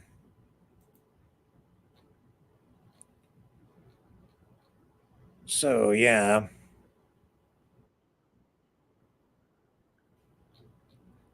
Let me just check here. Here he comes. Here he comes. Okay, let's get the audio up and cranked up here. Keep that music off or I'm going to get myself into copyright jail. Is he going to speak? Is he going to speak? He's pointing. He's pointing. Maybe not. Maybe. I think he's supposed to speak. They're introducing the guy. Come on. Or is he just going to sit in the chair like Trump did last night? Come on. Why don't we liberate? He's walking. He's walking over. I don't know if he's going to speak or not. Shaking a lot of hands. I don't know, guys. I'm sorry. I just don't have the whole schedule in front of me here, so I don't know. Does anybody in the chat know? Is he supposed to speak here? It doesn't look like he's going to. He looks like he's just going to take a seat, make an appearance, and wave at the crowd. Just made a grand entrance. I guess not. I guess it's just another Kodak moment. Photo op. Well, Lee Greenwood. Is that Lee Greenwood? Yeah, well, he plays, I guess. Well, it was pretty exciting there for a moment.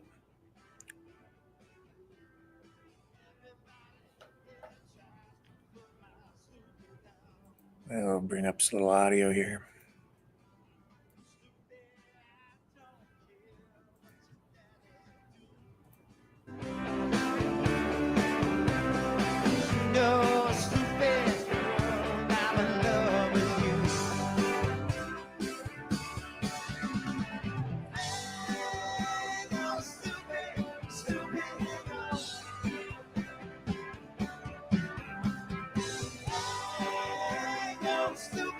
We'll hang on here and see if I don't know. Maybe he'll. I don't know.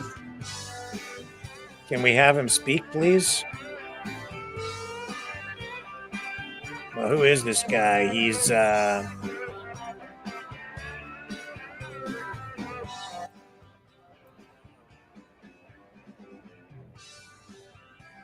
okay. What do we know about him? He is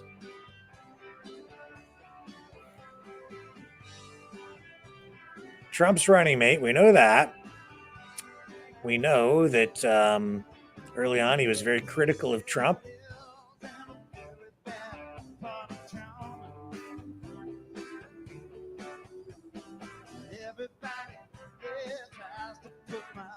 He's from Ohio. His wife, Usha, has been through all of this with him, I guess, through his career.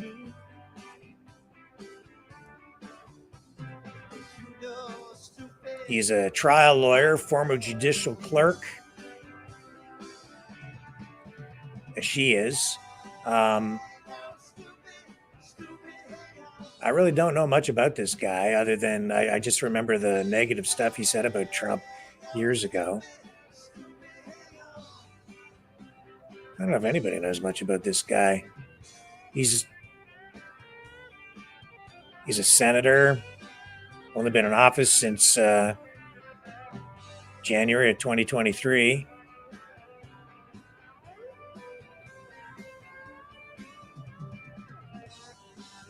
And it's just weird to me that he would pick this guy who is so incredibly verbally aggressive toward him, and then Trump makes him his running mate.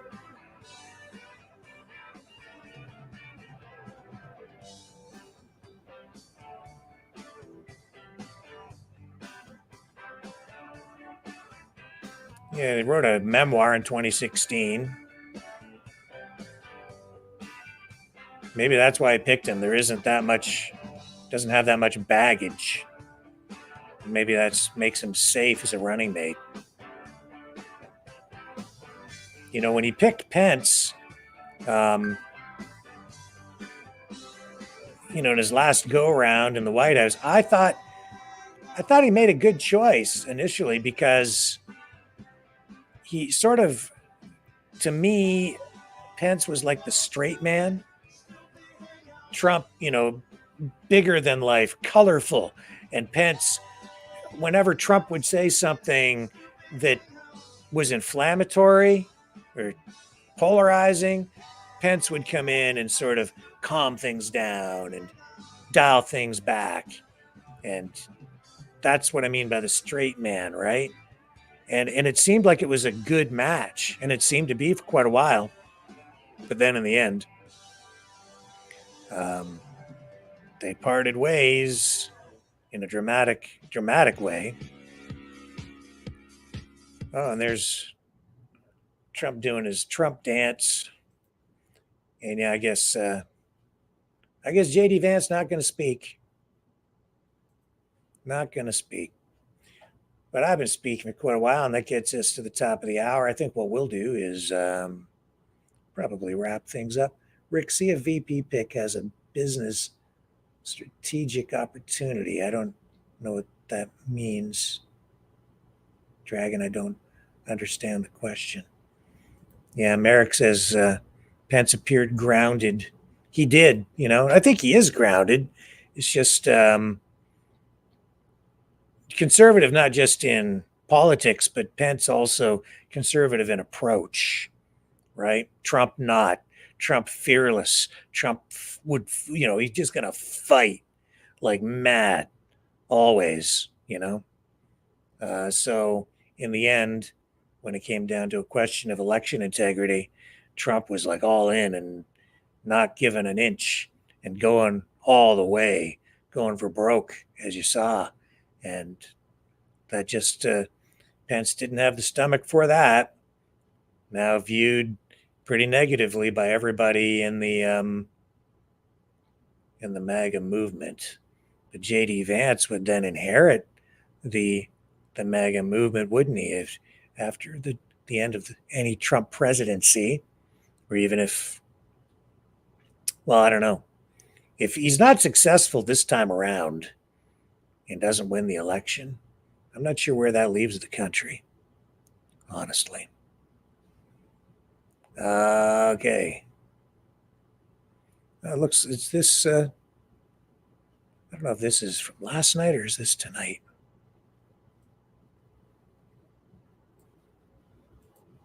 Let's go back here.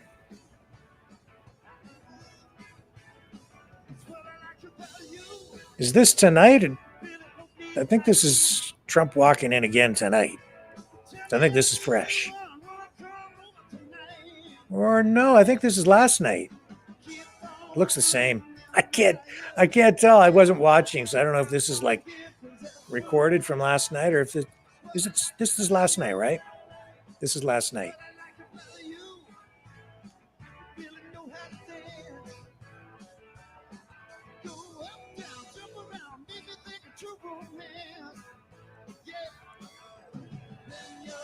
Maybe it's tonight. I don't know. Does anybody know? Is this new tonight or is this from yesterday? Tell me in the chat.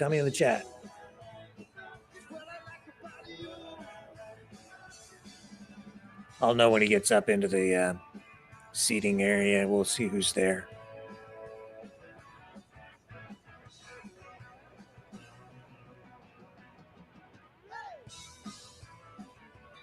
Yeah, I think this is new. This is tonight. I think. Right? I don't know.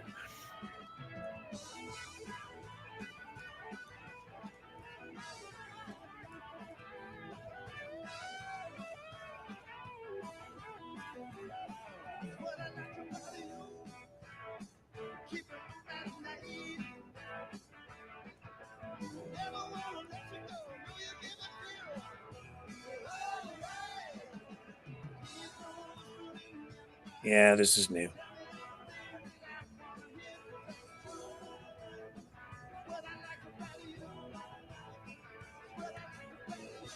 So there he is, night 2.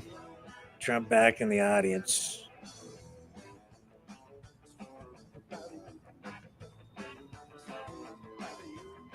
Yeah, Kitty says it's tonight. Yeah, this is new. Because see, Tucker Carlson was at the end last night, and he's not in these shots. So this is definitely new tonight. This is the man responsible for your family's safety, and he's failed you. Biden made one of the worst mistakes of any president in history when he told illegals to come here and surge our border.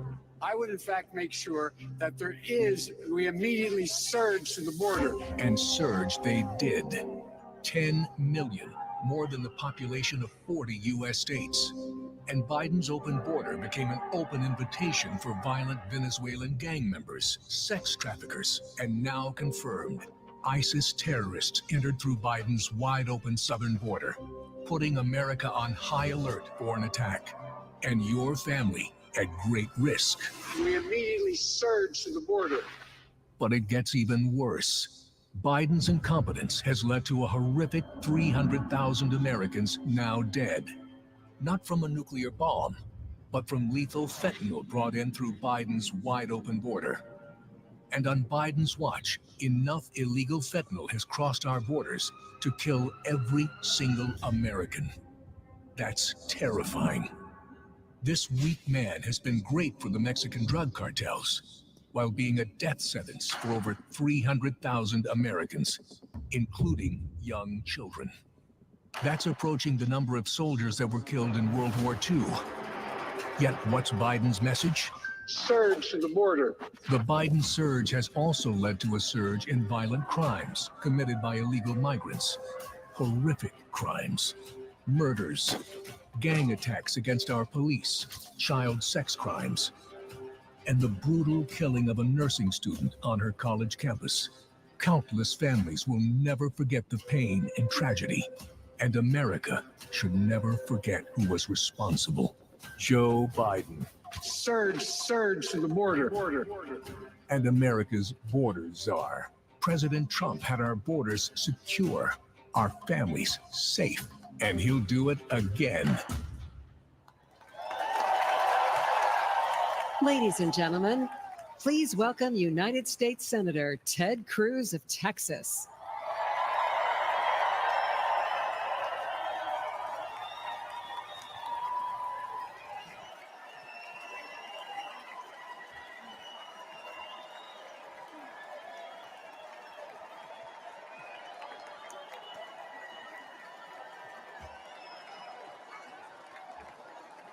God bless Donald J. Trump.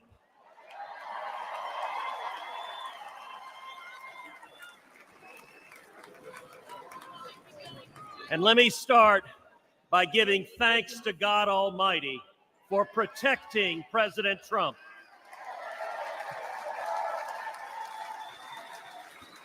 And for turning his head on Saturday as the shot was fired.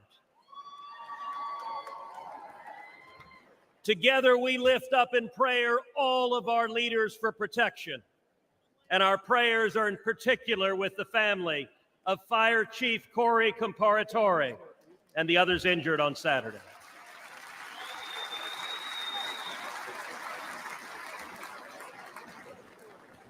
Never before has an election mattered so much. We are facing an invasion on our southern border. Not figuratively, a literal invasion. 11.5 million people have crossed our border illegally under Joe Biden. Look around you. This arena holds about 18,000 souls. Now imagine 639 arenas just like this, filled to the brim. That is 11.5 million people, larger than all but 8 states in the nation. But the numbers don't show us the true price that our country is paying. Every day, Americans are dying. Murdered, assaulted, raped by illegal immigrants that the Democrats have released. Teenage girls and boys wearing colored wristbands are being sold into a life of sex slavery. This is evil and it's wrong. And it is happening every damn day. Think of Kate Steinle. She was 32, walking with her father on a San Francisco pier when a bullet tore through her heart. The man who fired that gun, he'd been deported 5 times. Every damn day. Think of Laken Riley. Just 22 years old, a nursing student with dreams of healing others. She went for a jog and never came home. Her life taken by someone who should have never been here. Every damn day. Or Rachel Moren, a beautiful mother of 5, raped and murdered in suburban Maryland by an illegal immigrant the Democrats released. Every damn day. Or Jocelyn Nungary, only 12 years old. It was just 1 month ago today that she was brutally raped and murdered in Houston by 2 men who were supposed to be detained and monitored, but instead released and allowed to roam free. Every damn day. These aren't just stories or statistics. They're our daughters, our sisters, our friends. The families don't care about the empty numbers. They care about the empty chairs at the dinner table, about the voices they'll never hear again, about the laughter lost, and about the dreams that will never be fulfilled. I've sat with these families in living rooms where the silence is so loud that it hurts, where photo albums are opened with trembling hands. How did we get here? It happened because Democrats cynically decided they wanted votes from illegals more than they wanted to protect our children.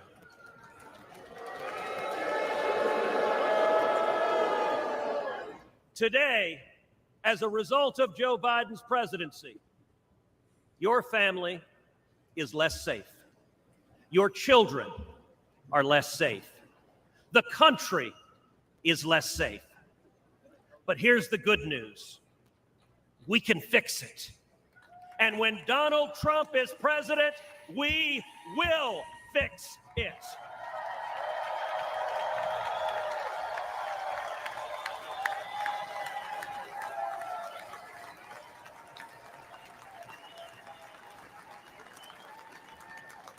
We know this because he's done it before. I know this because I worked hand in hand with President Trump to secure our border, and we achieved the lowest rate of illegal immigration in 45 years.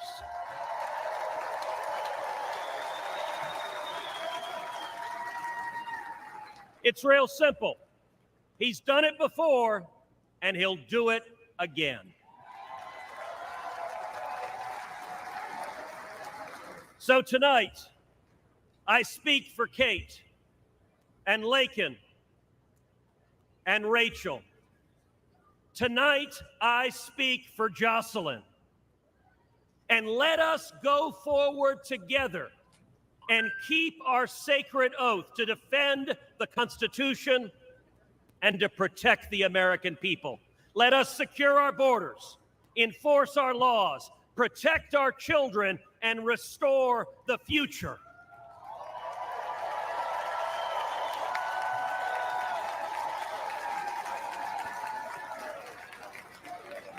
Because when we do that, when we remember who we are and who we love, and we act to protect them, then and only then will we truly make America great again.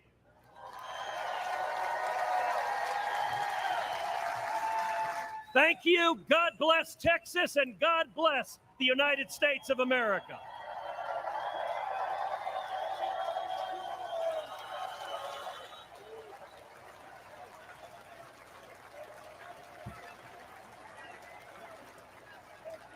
Ladies and gentlemen, please welcome former law enforcement officer Randy Sutton.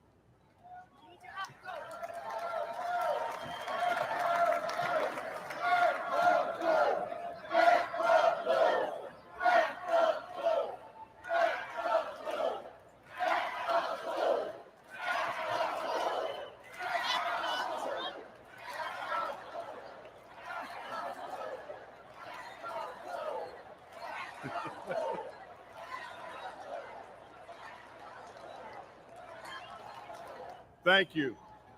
Thank you for that. Thank you for that. Hello, America. My name is Randy Sutton, a police lieutenant.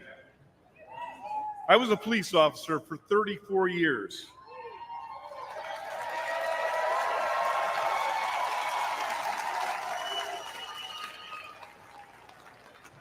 I was one of the most highly decorated officers in the history of my department. And then I founded the Wounded Blue, an organization dedicated to helping injured and disabled law enforcement officers. I've dedicated my life to law enforcement. And I'm here to tell you one thing, America. Donald Trump is the best friend we will ever have.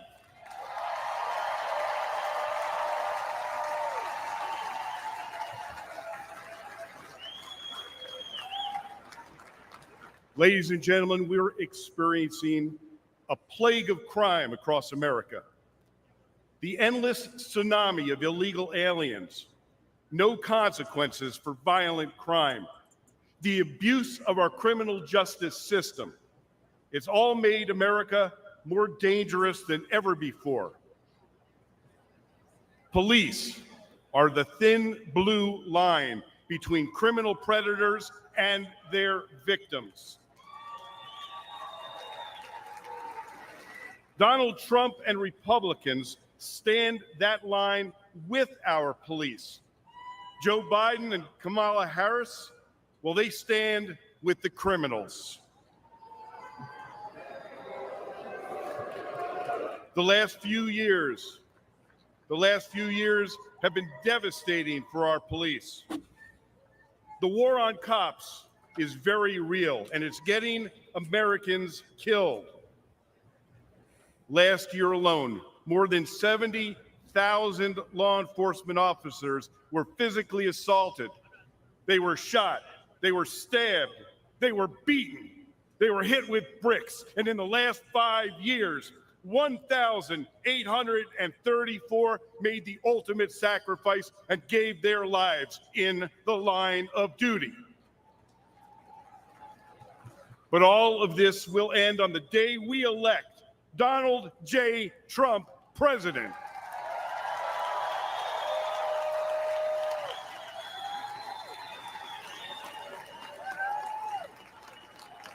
But my friends, it's not just the physical violence.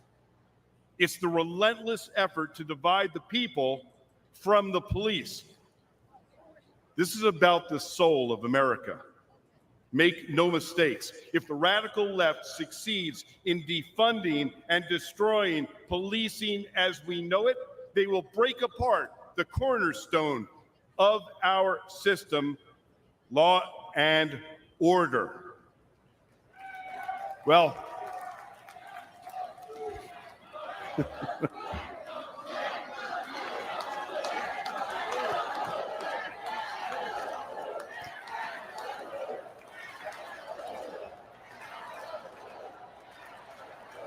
amazing.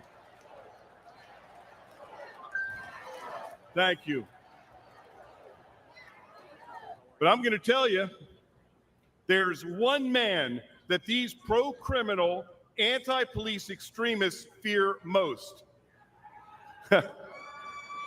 And that is the once and future president of the United States, Donald J. Trump.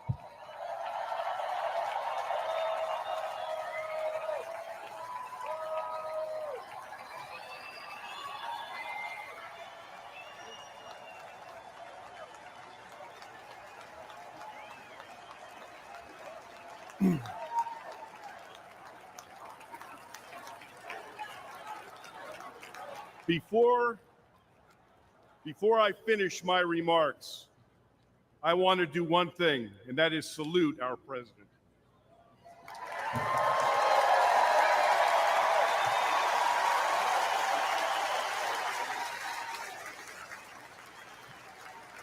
America, I make this promise. Our police will never waver from their mission to serve and protect, even at the risk of their own lives. But they need a true leader who will have their backs. Donald J. Trump is that leader.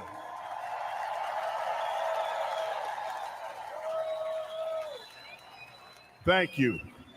May God bless you. May God bless those that walk the line, and may God bless America.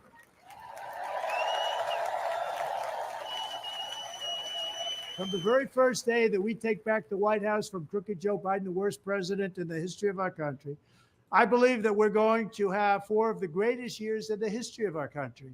I will once and for all secure our elections. We're going to go to paper ballots. We're going to have same-day voting, voter ID. We're going to do it properly. We're going to have good, secure, beautiful elections. We never want what happened in 2020 to happen again. But until then, Republicans must win. And we must use every appropriate tool available to beat the Democrats. They are destroying our country. Whether you vote early, absentee, by mail, or in person, we are going to protect the vote. That's the most important thing we have to do, is protect the vote. Keep your eyes open, because these people want to cheat, and they do cheat. And frankly, it's the only thing they do well. We will make sure your ballot is secure and your voice is heard. Many Republicans like to vote on Election Day, and we must swamp the radical Democrats with massive turnout on Tuesday, November 5th. The way you win is to swamp them. If we swamp them, they can't cheat. It just doesn't work out. But if you can't make it, you need to make a plan, register, and vote any way possible. We got to get your vote. So with your vote, we will win a victory the likes of which no one has ever seen before.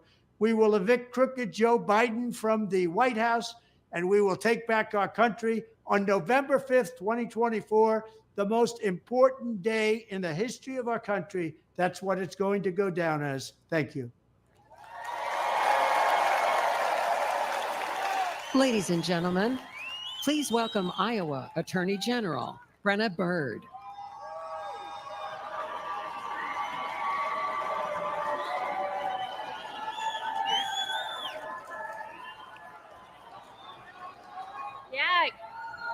Good evening, Milwaukee. My name is Brena Bird, and I am the Attorney General of the great state of Iowa.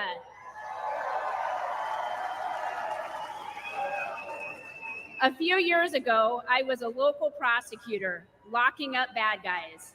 But in 2022, I ran for Attorney General and beat the incumbent Democrat who was first elected when I was just 2 years old. We won because Iowans were ready for an attorney general who would protect them, not the criminals. An attorney general who would stand up to Joe Biden and the radical Democrats, and an attorney general who would defend our constitutional freedoms. But perhaps more than anything, Iowa voters wanted an attorney general who would back the blue.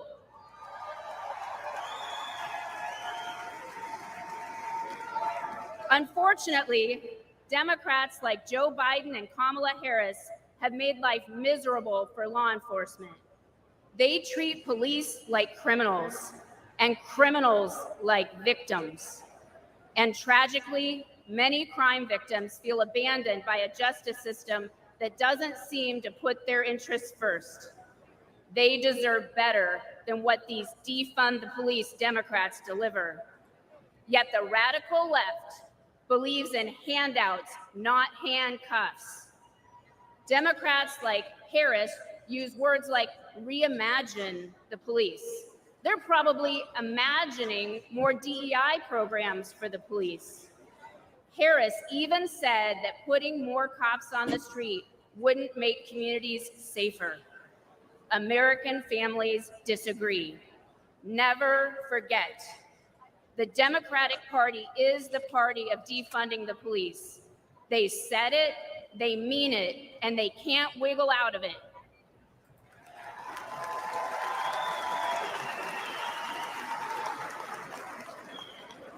Republicans get justice for victims, and we put criminals where they belong, in jail. That's why we need to elect President Donald J. Trump. President Trump knows that keeping Americans safe isn't a 10 a.m. to 4 p.m. job.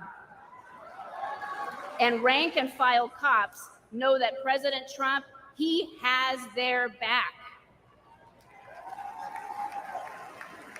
It touched our hearts when earlier this year, President Trump attended the wake of a fallen New York City police officer.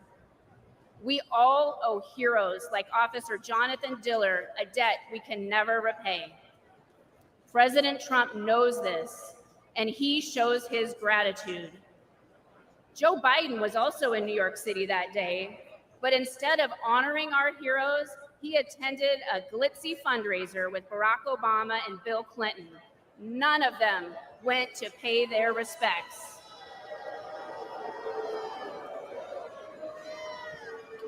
That day, we saw Democrat priorities, and we saw Donald Trump's priorities, and we saw that Trump's values are our values.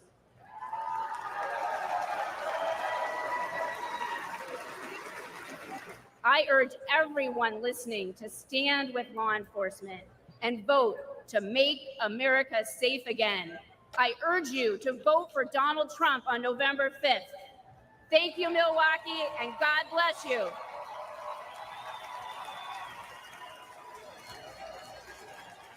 Ladies and gentlemen, please welcome former Governor of South Carolina and Ambassador to the United Nations, Nikki Haley.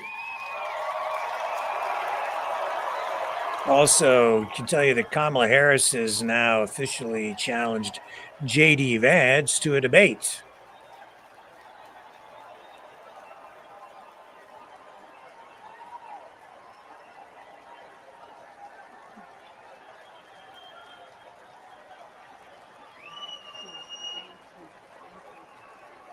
If it happens, she wants to do it on August 13th. My fellow Republicans, President Trump asked me to speak to this convention in the name of unity.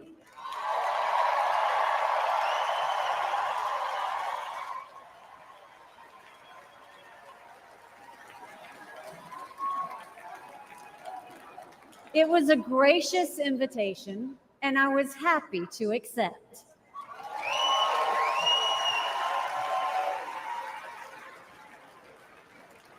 I'll start by making one thing perfectly clear. Donald Trump has my strong endorsement, period.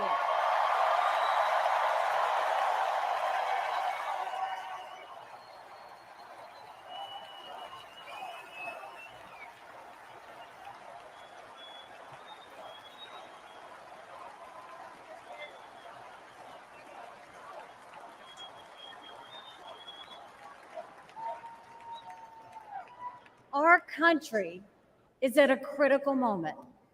We have a choice to make.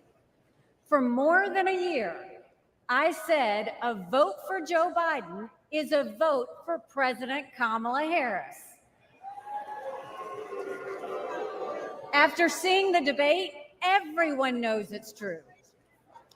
If we have 4 more years of Biden or a single day of Harris, our country will be badly worse off.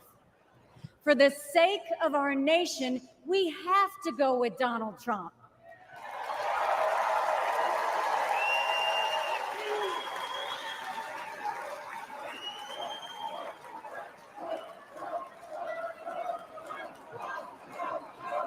But there's more to it than that. We should acknowledge that there are some Americans who don't agree with Donald Trump 100% of the time. I happen to know some of them. And I want to speak to them tonight.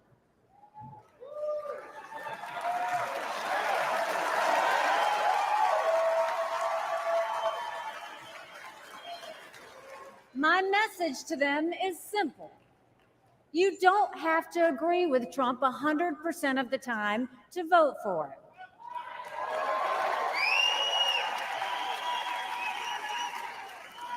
Take it from me, I haven't always agreed with President Trump. But we agree more often than we disagree.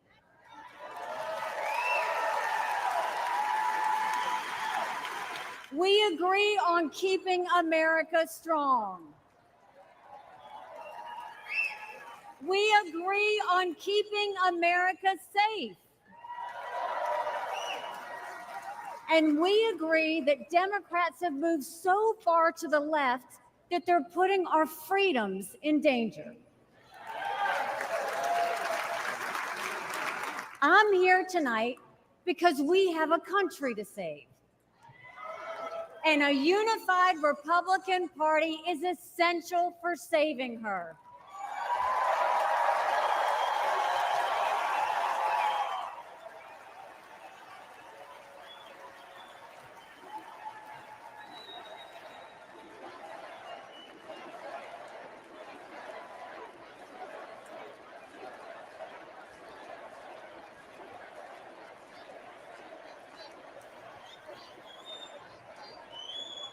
For those who have some doubts about President Trump, I want to tell you a few things about the commander-in-chief I know and worked with. As ambassador to the United Nations, I had a front row seat to his national security policies. We sure could use those again.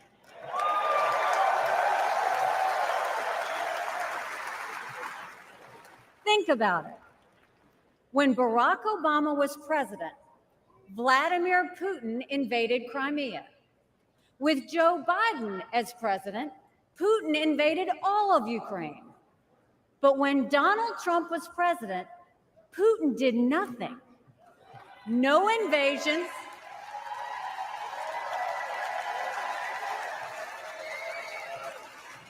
No invasions, no wars.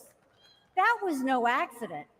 Putin didn't attack Ukraine because he knew Donald Trump was tough.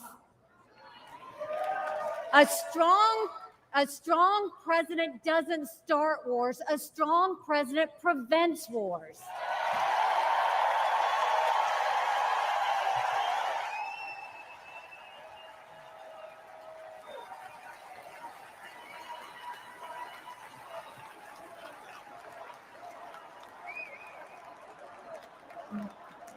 Then look at the Middle East.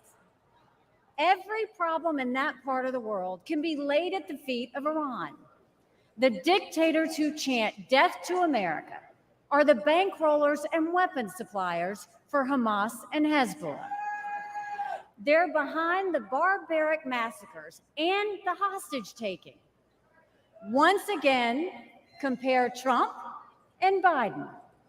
Trump got us out of the insane Iran nuclear deal.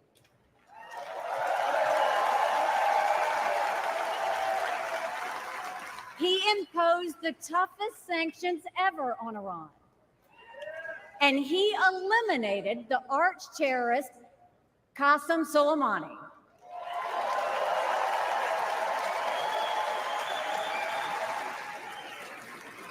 Iran was too weak to start any wars. They knew Trump meant business and they were afraid.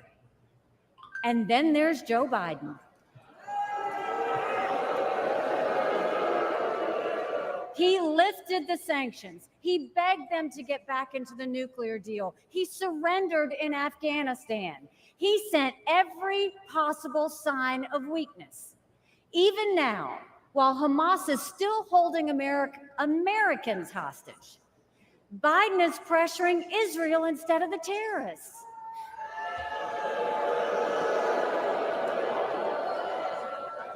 Between Israel and Hamas, Donald Trump is clear about who is our friend and who is our enemy.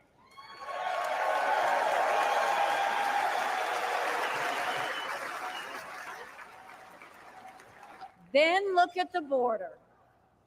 It's the single biggest it's the single biggest threat Americans face. Under Joe Biden, migrants are coming into our country by the thousands every day. We have no idea who they are, where they end up, or what they plan to do. And let me remind you, Kamala had one job, and that was to fix the border. Now imagine her in charge of the entire country.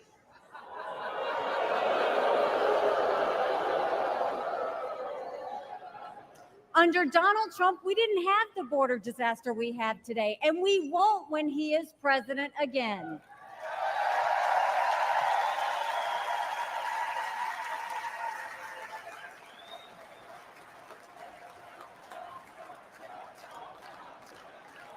I was proud to serve America in President Trump's cabinet, and I'll tell you something you won't hear from the critics.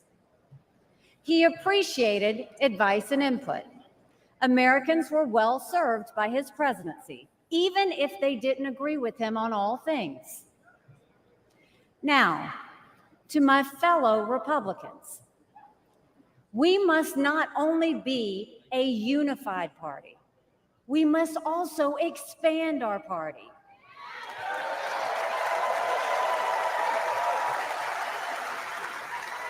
We are so much better when we are bigger. We are stronger when we welcome people into our party who have different backgrounds and experiences. And right now, we need to be strong to save America.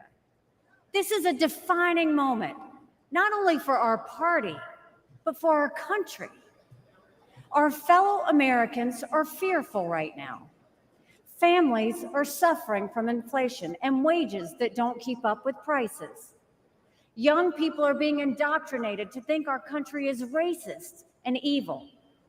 The Jewish community is facing an obscene rise in anti-Semitism.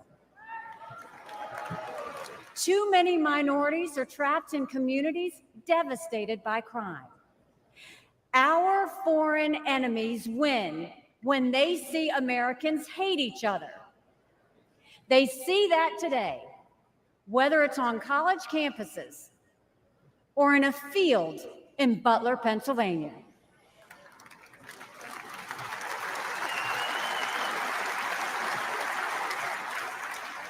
But we can conquer those fears with strength and unity. No president can fix all of our problems alone.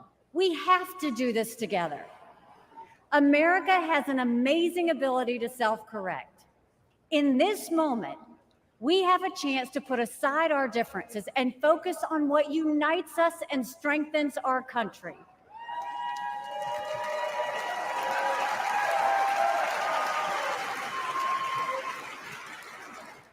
us join together as a party. Let us come together as a people, as one country, strong and proud. Let us show our children and the world that even on our worst day, we are blessed to live in America. God bless you. Thank you. God bless the United States of America.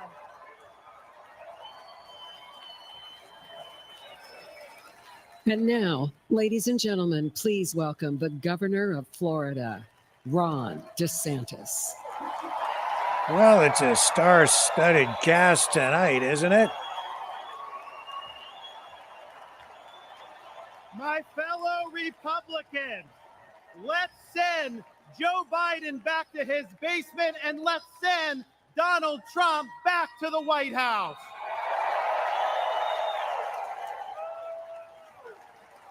Life was more affordable when Donald Trump was president. Our border was safer under the Trump administration, and our country was respected when Donald Trump was our commander-in-chief. Joe Biden has failed this nation. As a veteran, I was appalled when 13 of our service members were killed in Afghanistan due to Joe Biden's dereliction of duty. As a citizen, as a husband, and as a father, I am alarmed that the current president of the United States lacks the capability to discharge the duties of his office. Our enemies do not confine their designs to between 10 a.m. and 4 p.m. We need a commander-in-chief who can lead 24 hours a day and 7 days a week. America cannot afford 4 more years of a weekend at Bernie's presidency. But let's be honest. Let's be honest here. Biden is just a figurehead. He's a tool for imposing a leftist agenda on the American people. They support open borders, allowing millions and millions of illegal aliens to pour into our country and to burden our communities, but just don't send any to Martha's Vineyard, then they get really upset.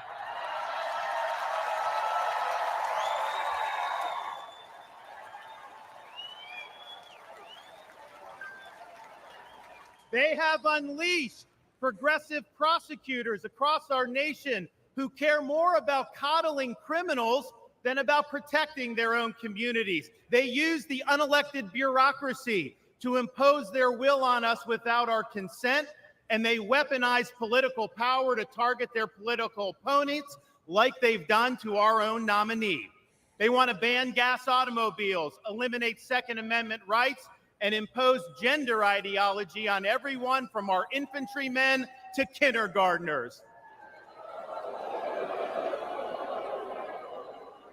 They stand for DEI, which really means division, exclusion, and indoctrination, and it is wrong.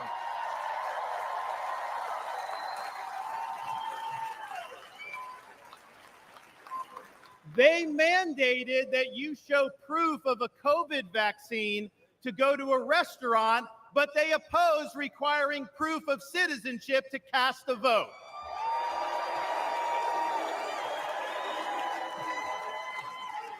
They can't even define what a woman is. Now, Donald Trump stands in their way, and he stands up for America.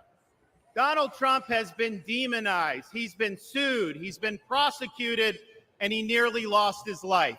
We cannot let him down, and we cannot let America down.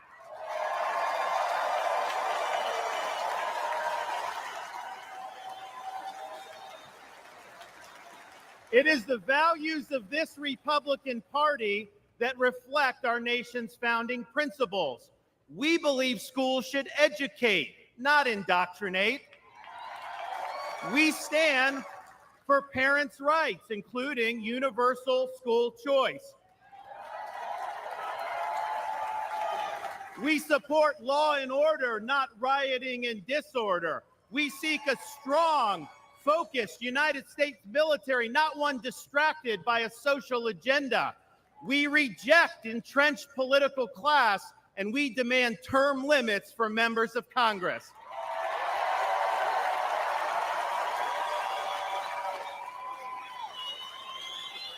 We stand for fiscal sanity, for low taxes, and for reduced debt. We seek to reclaim the constitutional government as envisioned by our founding fathers by bringing the administrative state to heel once and for all. We believe that you must be a citizen in order to vote, and that photo ID should be required before casting a ballot.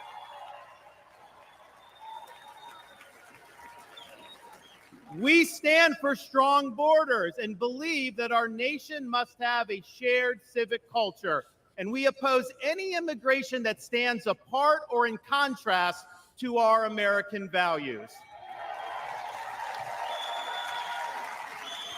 We believe in the principles articulated in the Declaration of Independence that our rights come not from the generosity of the state, but from the hand of the Almighty, including the right to life, liberty, and the pursuit of happiness.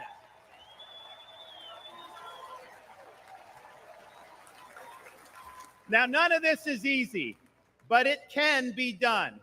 For decades, my home state saw elections determined by razor-thin margins. Today, due to bold leadership, the Democratic Party lies in ruins. The left is in retreat. Freedom reigns supreme. The woke mind virus is dead, and Florida is a solid Republican state.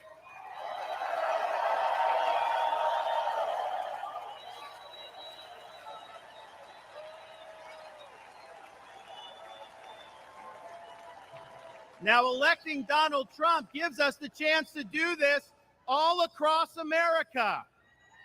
And we have a responsibility to step up and make it happen. We have a responsibility to preserve what George Washington called the sacred fire of liberty. This was a fire that burned in Independence Hall in 1776 when 56 men pledged their lives, their fortunes, and their sacred honor to establish this nation.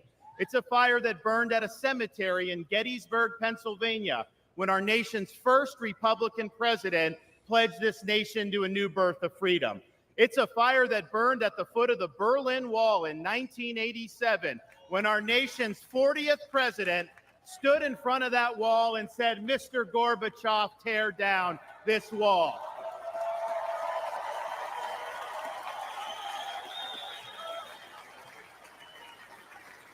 This is not a responsibility we should fear.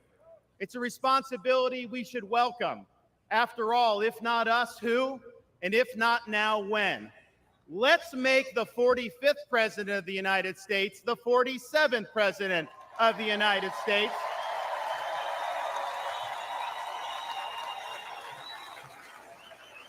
Let's elect Republicans up and down the ballot, and let's heed the call of our party's nominee to fight, fight, fight for these United States. Thank you. God bless you. Let's win in November. Thank you so much.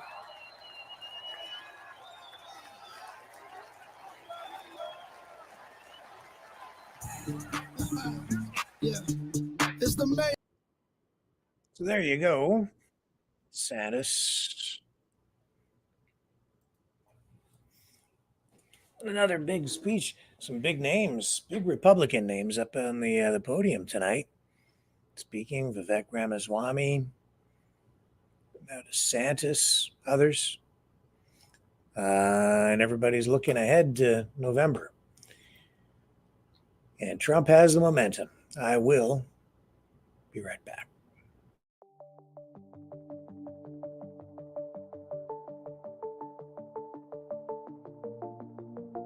Greetings, brave Mavericks. Our quest for truth continues. We go beyond fake news. Together we expose propaganda. Together we pull others out of rabbit holes. We are maverick thinkers. We are all unique individuals, defenders of individual rights and freedoms, credible, trusted, Grounded in reality. Maverick News. Maverick News.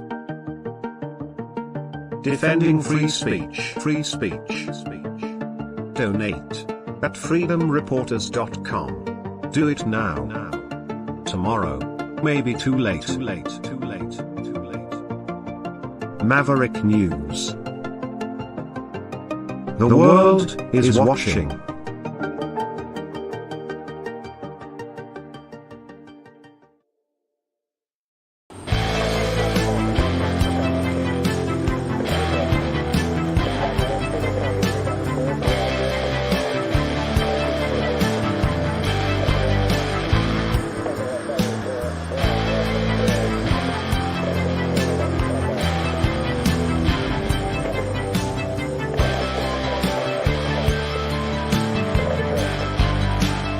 Maverick News. Fighting for freedom. And a reminder that Friday is the night when we are supposed to do our midnight program, our special midnight get-together. I've been thinking about it. I think we will call it the Maverick Midnight Matinee, if that sits well with you guys. And you know, we're going to run probably an old movie. I was thinking about a few things we could do. We could dig into some true conspiracies, maybe with some of these midnight programs. We could run some old movies and have discussions around them. One of the things I thought we might do is run some of these original old Max Fleischer Superman cartoons and have a discussion about Superman and explore the argument that he's a communist, or at least a socialist. I don't know if I agree with that, but some people claim that's the case. Let's go back to the RNC convention.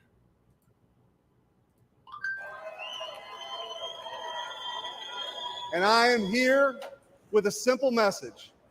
Enough is enough. We're ready to take our country back. No, we'll go at 7 p.m. as well. Under Joe Biden, Alicia, the rule of law has disintegrated. Crime is rampant. Our communities are under siege, and our brave law enforcement officers are constantly being vilified. He stood idly by as liberal DAs and mayors pushed a defund the police agenda and empowered criminals, all while endangering law-abiding citizens. Kamala Harris shares in these failures. She campaigned as a progressive prosecutor and even called for us to reimagine public safety. Americans don't need to reimagine safety. We know exactly what safe communities look like. But the weakness and the wokeness of the Biden-Harris administration has made us less safe. Biden and Harris opened our border to terrorists, to criminals. They allowed drug cartels to flood our communities with Chinese fentanyl that's killing more than 200 Americans each and every day. It doesn't have to be this way. As Missouri's former Attorney General, I went toe-to-toe with the radical defund the police crowd and had the backs of our men and women in blue. When Soros-backed officials refused to prosecute violent criminals, I stepped in and put those dangerous felons behind bars.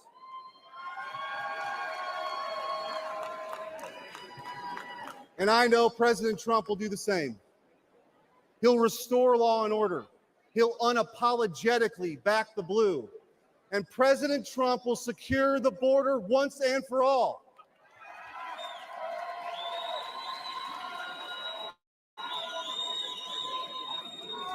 I believe in an America where our best days are ahead of us. I believe in an America where moms and dads can raise their kids in safe communities.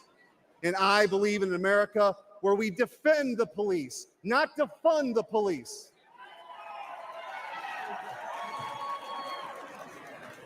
President Trump will make that dream a reality. And that's why we need him back in the White House.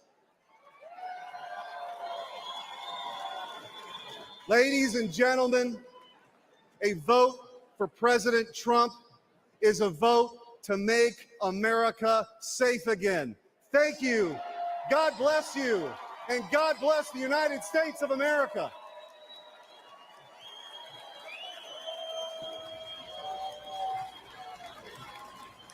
Ladies and gentlemen, please welcome United States Senator Tom Cotton of Arkansas.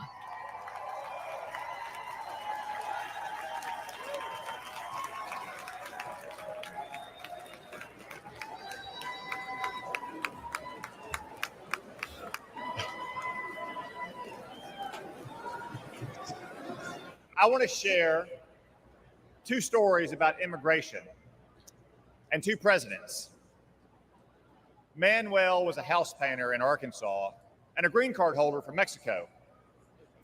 He couldn't vote in 2020 yet, but his family could. Manuel proudly told his contractor that they had just cast their first votes for president. For whom? Donald Trump, of course.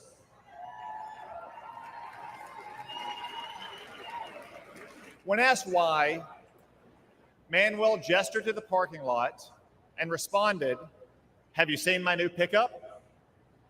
And did you know that my brother and sister both have full-time jobs? With Trump, we've had more work than ever. Things are good."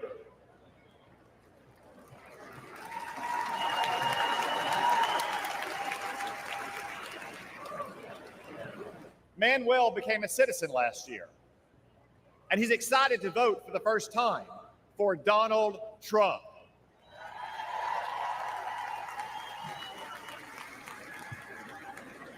By contrast, after Joe Biden and the border czar, Kamala Harris, reversed President Trump's immigration policies and welcomed a third world invasion, I traveled to our border.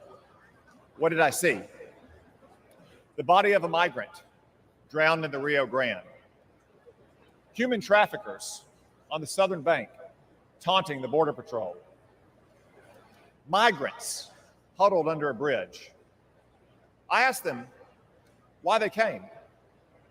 None said persecution. Most said for a job. A few admitted because they could get in.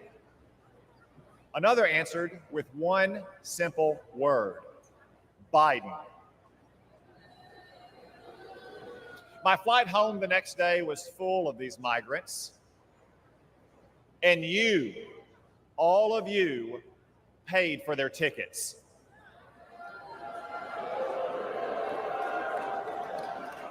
That's our choice.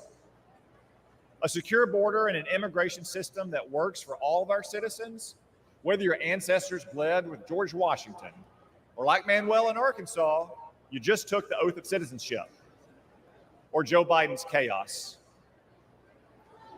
Donald Trump said, "You can't have a nation without borders," and he defended those borders.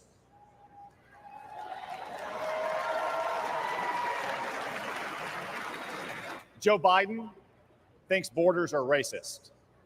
Donald Trump will secure our border once again.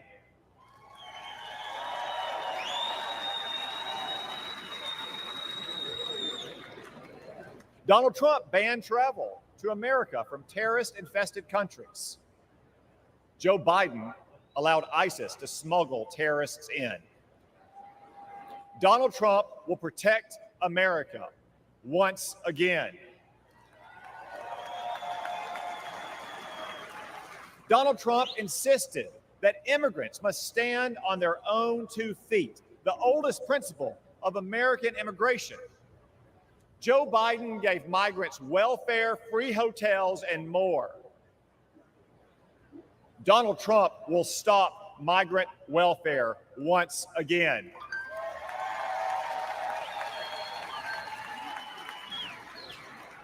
Donald Trump ended bogus asylum claims. Joe Biden created an app to let illegals schedule their arrival. Seriously. Donald Trump will stop this migrant fraud once again.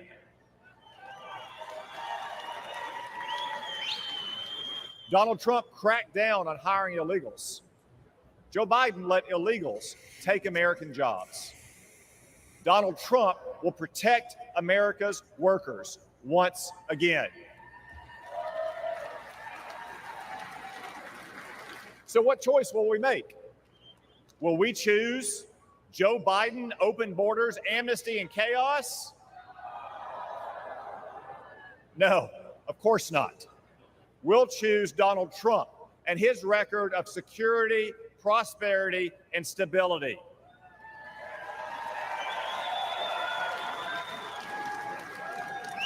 As Manuel said, things were good with Donald Trump, but everything has gone to hell under Joe Biden. But this Biden chaos will end soon, because it's time for us to elect President Trump to secure our border and to make America great again. Thank you all. God bless you. God bless the United States of America.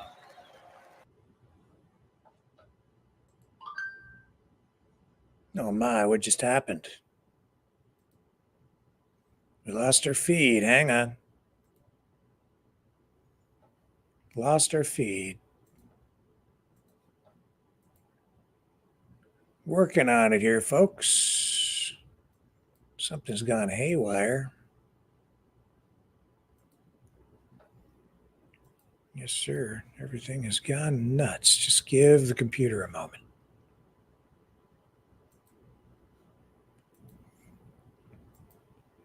My apologies.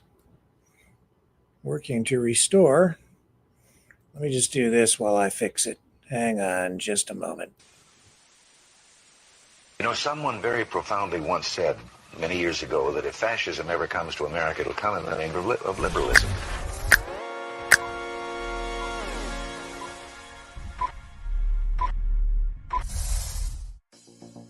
Well, I think it's time we ask ourselves if we still know the freedoms that were intended for us by the Founding Fathers. If we lose freedom here, there's no place to escape to. This is the last stand on earth. The entire world is watching. Every dictator, every crazy dictator in the world is watching.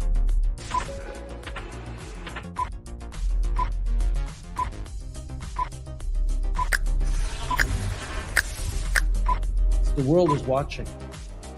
On TV, the entire world is watching. On social media. But the entire world is watching, and yes, they are seeing what we have apparently bravely been willing to say that others are thinking. Stand for freedom. Literally stand for freedom. Let's get this done. The entire world is watching. We're at war with the most dangerous enemy that has ever faced mankind in his long climb from the swamp to the stars. Maverick News. Maverick News. Maverick News. Let me have more control of my own destiny. The world is watching.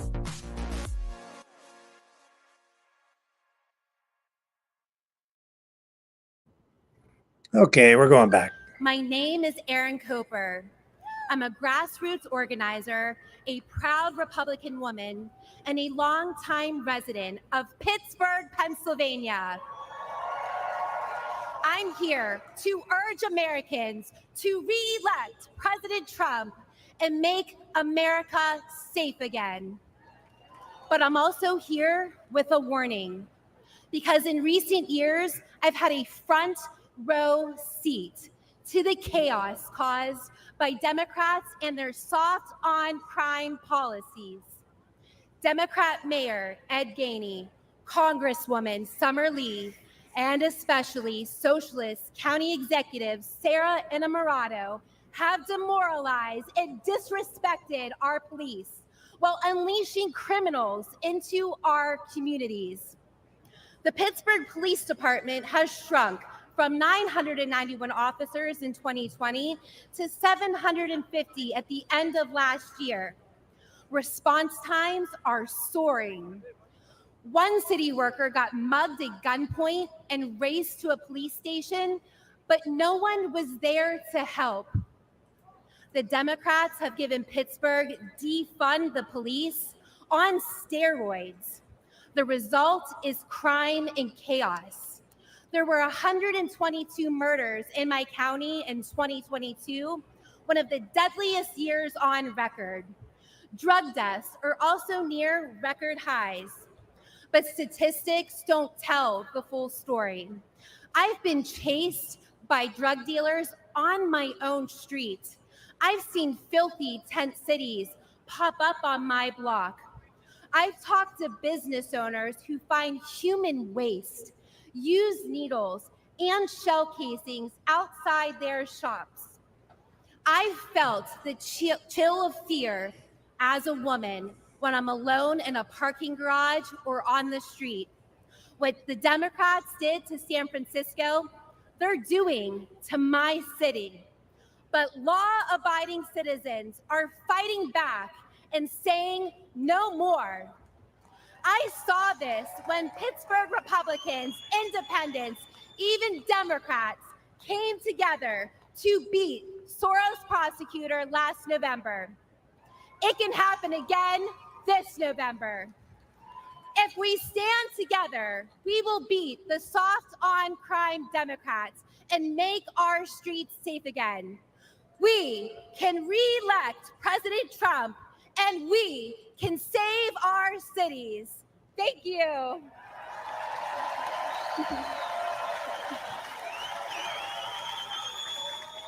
Ladies and gentlemen, please welcome American mom and funder.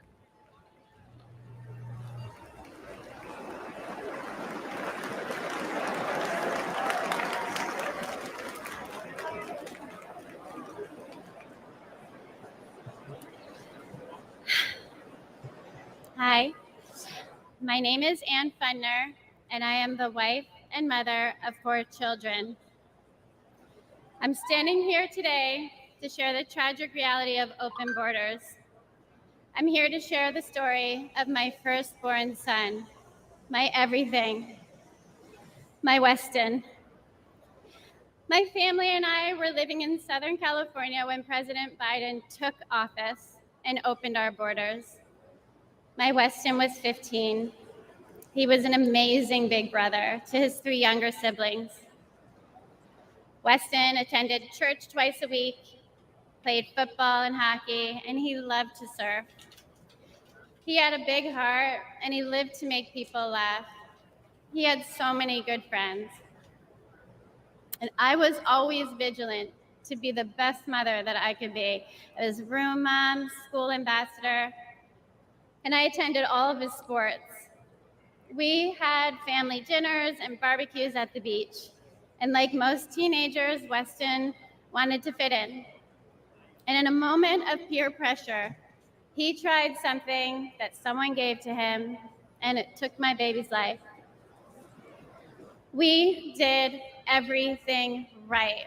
I had those conversations with him, and fentanyl still found my son. And on February 27th, 2022, our lives were shattered and our baby was gone. This was not an overdose, it was a poisoning. His whole future, everything we ever wanted for him was ripped away in an instant. And Joe Biden does nothing. I hold Joe Biden, Kamala Harris, the border czar, what a joke, and Gavin Newsom and every Democrat who supports open borders responsible for the death of my son.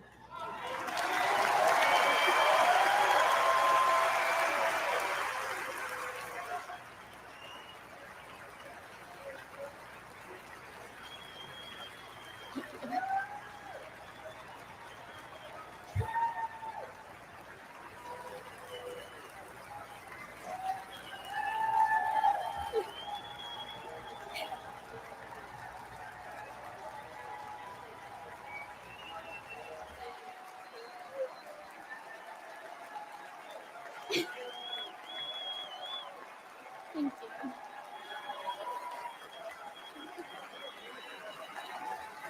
Thank you. Thank you.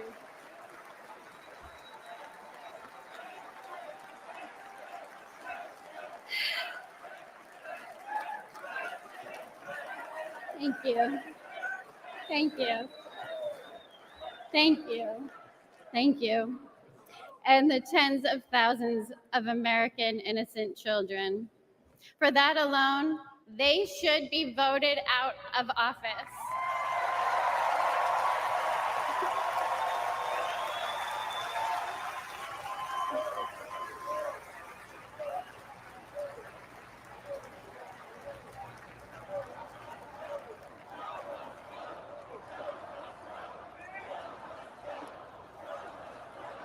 Yes, Joe must go. Yes, he must.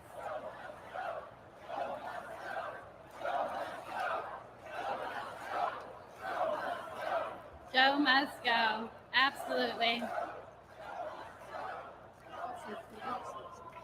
We have seen the highest number of fentanyl deaths during the Biden-Harris administration, and fentanyl is now the #1 killer of Americans ages 18 to 45, and it is quickly becoming the leading cause of death for teens, with 14 and under being the fastest growing demographic. We need President Trump back in office. We need a president who will seal the border, aggressively prosecute drug dealers, and stop Communist China from poisoning our children.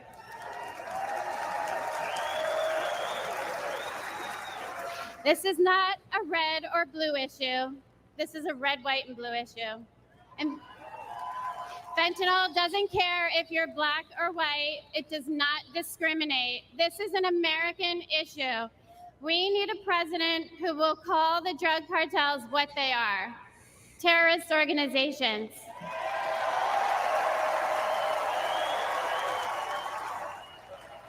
This fight is not for me. My son is gone. This fight is for your children. We owe it to our children to elect a president who will win the war against fentanyl once and for all. It's too late for my son, Weston. Say his name, Joe Biden. Weston. Thank you. Thank you.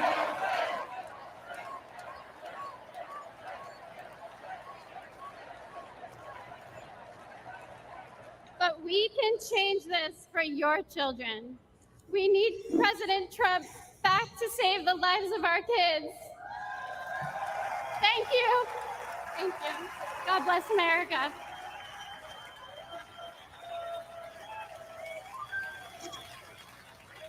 Ladies and gentlemen, please welcome the Moren family from Maryland.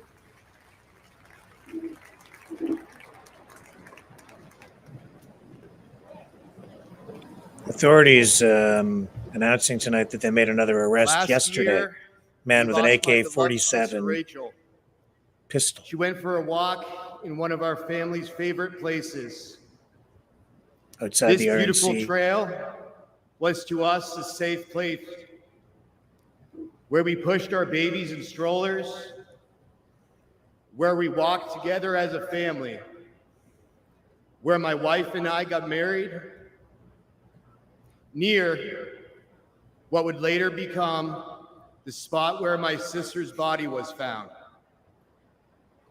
Rachel, a joyful, accomplished athlete and mother of 5, was raped and murdered by a suspected illegal immigrant. This was described as among the most brutal and violent offenses that has ever occurred in Harford County, Maryland history. Open borders are often portrayed as compassionate and virtuous. But there is nothing compassionate about allowing violent criminals into our country and robbing children of their mother.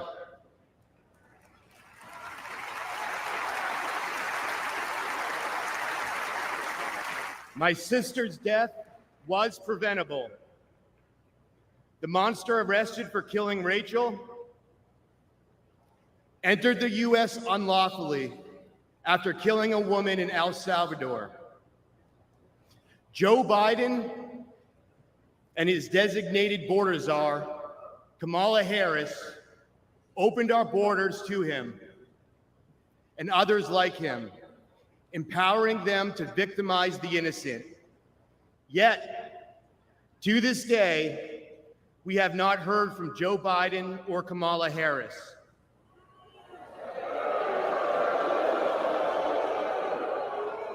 They never apologized. But when Rachel was killed, President Trump called my family to offer his condolences.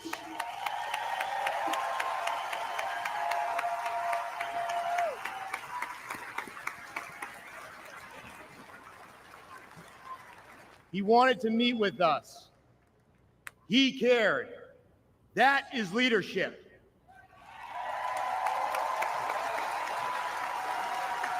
And we need real leadership back in the White House.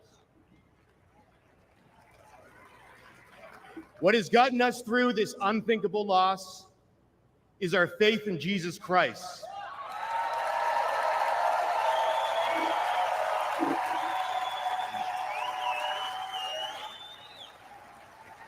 And as brutal as the murder of my sister was, I pray that her killer will find Jesus Christ.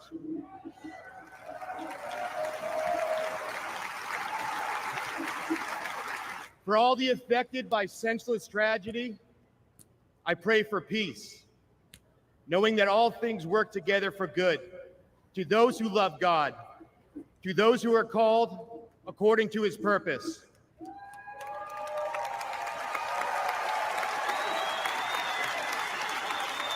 I pray that we hold worldly leaders accountable for safety and justice for innocent people. I pray that we make our country safe and secure in the memory of my sister Rachel, who loved life. Thank you. God bless America. Good night.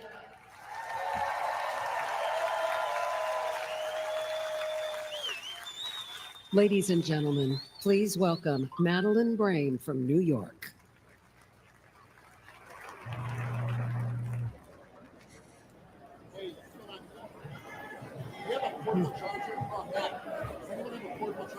Good evening, everyone.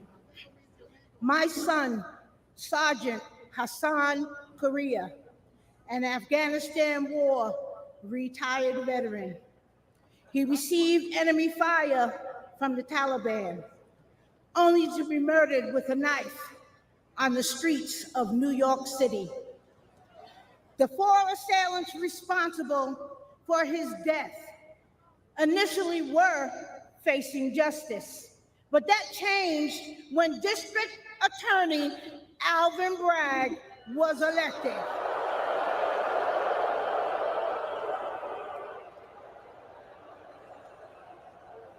Suddenly, 2 of the homicidal maniacs responsible for my son's death had their gang assault and murder charges completely dismissed.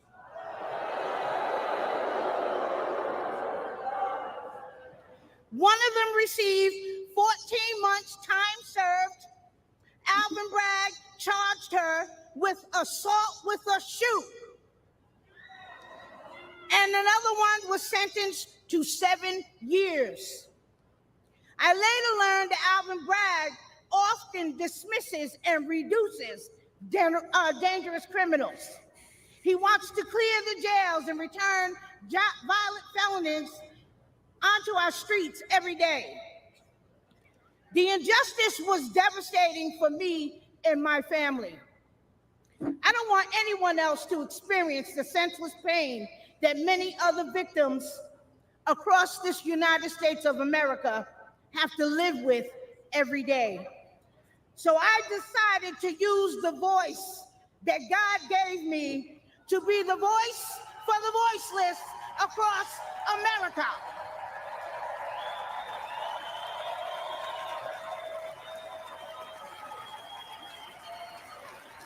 We need justice for victims, and we need accountability for prosecutors who failed in their duty.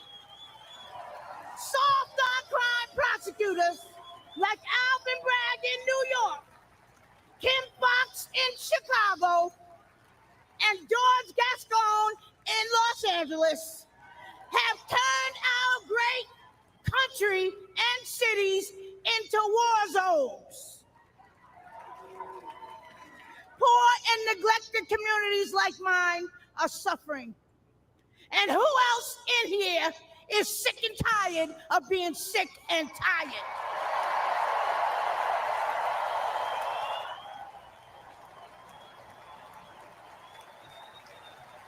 The Democratic Party that poor minorities have been loyal to for decades, including myself, all right? They betrayed us. They stabbed us in the back. Joe Biden and Kamala Harris, who claim to represent us, have abandoned us. They neglected the poor minority communities across America.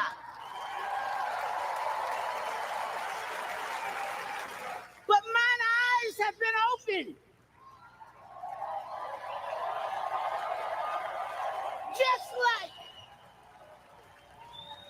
Just like so many other poor minorities across America. Donald Trump shares our values, love of God and family and country. He's been a victim of the same corrupt system that I have been and my family has been. He is committed to providing economic opportunities, helping those suffering from addiction with long-term inpatient drug programs,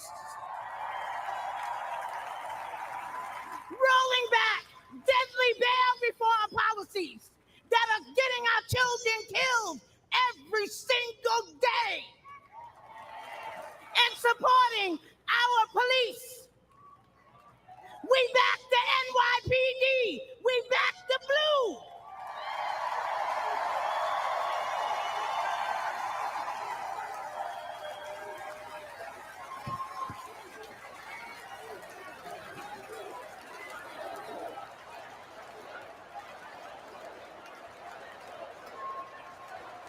Back the blue. NYPD, black the blue. Trump was right when he said, they're after us. He's just standing in the way.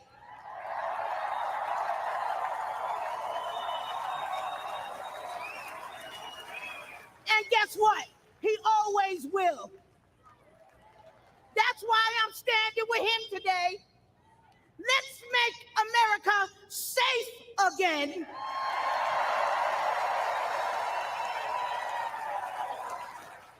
Re-elect our Donald J.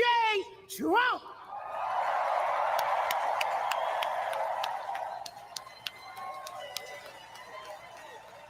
Thank you, and good night.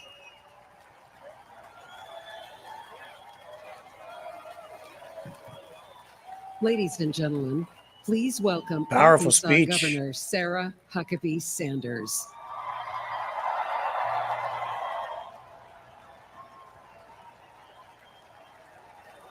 Thank you. What a powerful story to follow. Good evening. I'm Sarah Huckabee Sanders.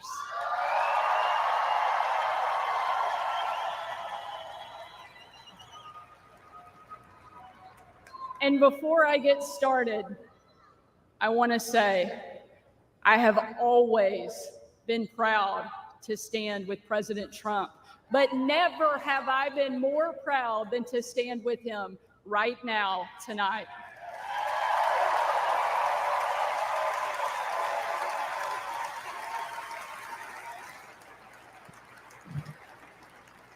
Not even an assassin's bullet could stop him.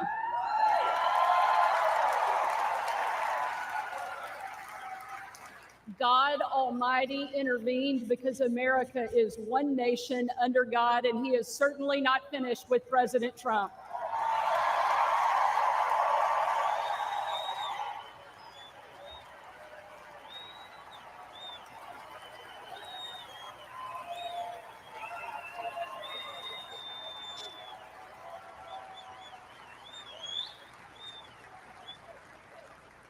And our country is better for it.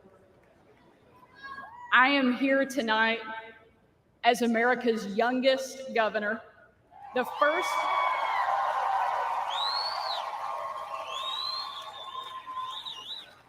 first woman to lead the great state of Arkansas.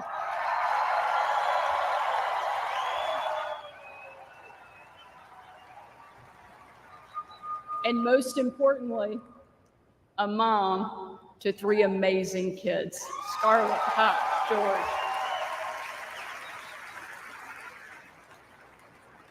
When I was President Trump's White House press secretary,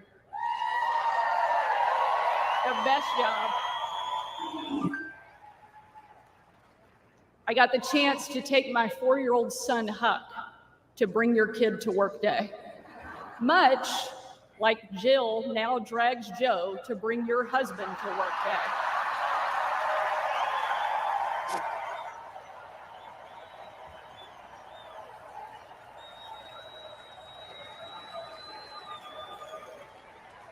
And while I was briefing the president on the upcoming event in the Oval Office, all of the kids who were attending that day gathered in the Rose Garden, getting ready to meet him. And we were walking out onto that beautiful, perfect colonnade. And I saw out of the corner of my eye that my son Huck was running full speed directly at the President of the United States. Being the gracious person he is, President Trump bent down to give him a big hug. And right in front of everyone, Huck sidestepped the president, completely ignoring him in front of everyone, and ran straight into my arms.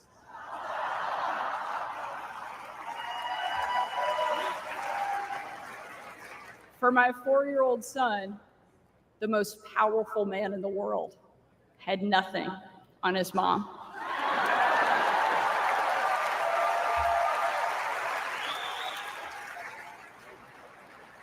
But because he's the amazing man he is, President Trump didn't mind at all. After all, he's a dad to 5 unbelievable kids and a grandfather to 10.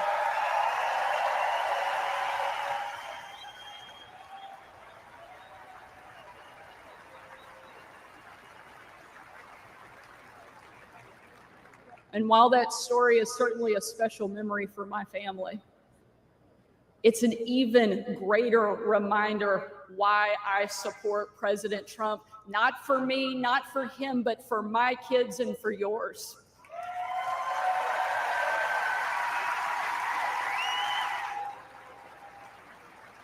Under President Trump, America was safer. The world was safer. And it felt like the next generation would have a chance at the American dream. President Trump did the job that Kamala won't and Joe Biden simply can't.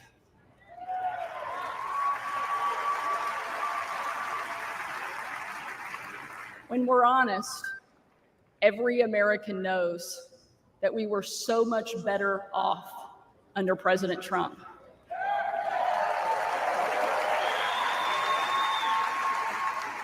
So tonight, I don't want to just speak about President Trump's successful policies. While there are many, I want to talk about the man that I know. When the president hired me, I was the first mom and only the third woman to ever serve as the White House press secretary.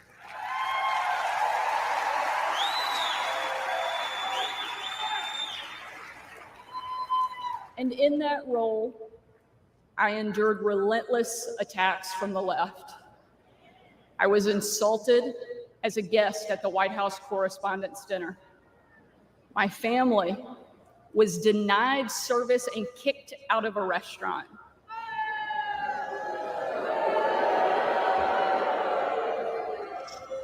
And a parent at my 3-year-old son's preschool spit on my car. And in those moments, it was President Trump who defended me.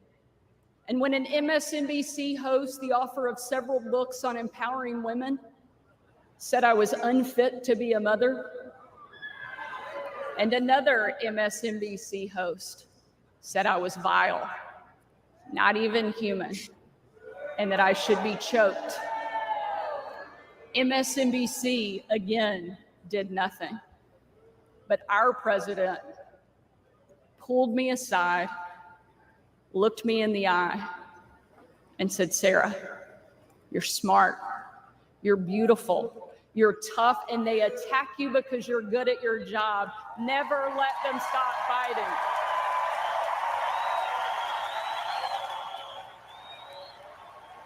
Thank you, Mr. President. Thank you.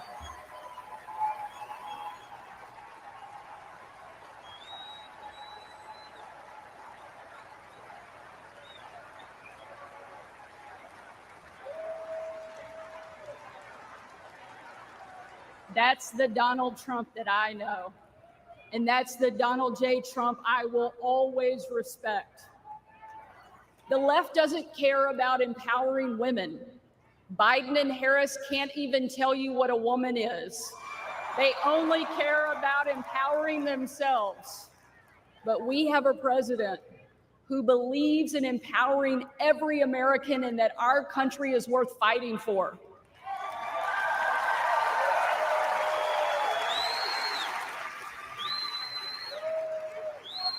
For the last 4 years, Republican governors have been leading that fight and doing what Joe Biden refuses to do. We've deployed the National Guard to the border. We've cracked down on crime and drugs. We cut taxes to give hardworking Americans a break from Bidenflation. And we empowered parents with universal school choice across the country.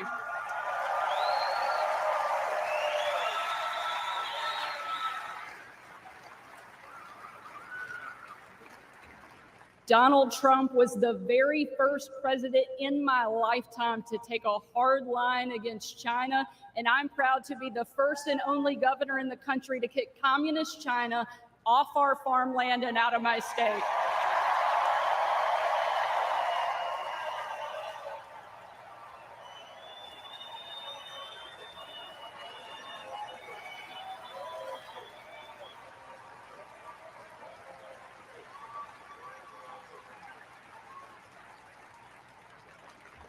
President Trump is a leader, and he's the leader our country needs. And if ever there was a doubt, earlier this week, we saw just how tough, resilient, courageous, and daring this man is, and we can't get him back in the White House fast enough.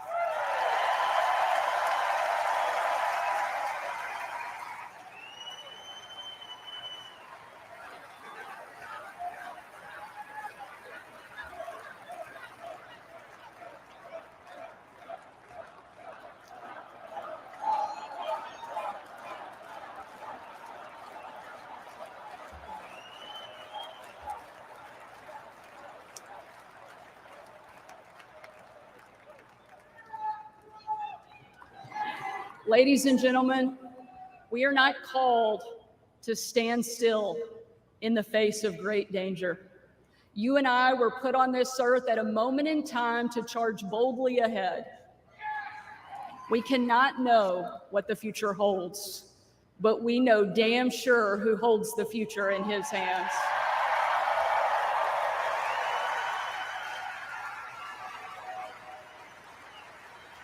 God spared President Trump from that assassin because God is not finished with him yet.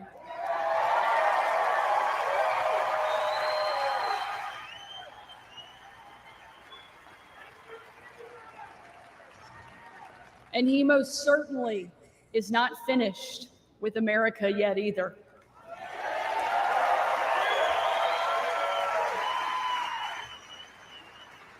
With God as our guide and President Trump back in the White House, we will show the world that America is the place where freedom reigns and liberty will never die.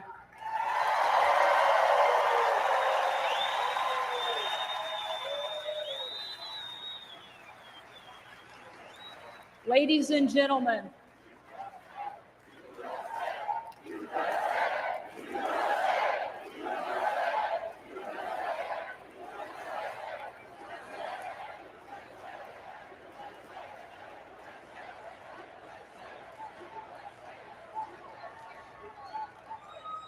tonight, let us not leave here just excited about a great few days, but let us leave here energized and committed to making sure that we protect our freedom and we have the ability to pass it on to the next generation, because America is the greatest country that the world has ever known, and our kids and our grandkids deserve to enjoy it the way each of us did.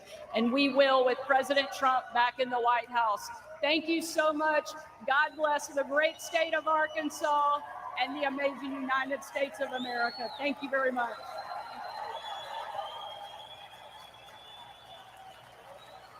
She's a very strong speaker, too. Ladies and gentlemen, and a please leader. Welcome former United States Secretary of Housing and Urban Development, Dr. Ben Carson.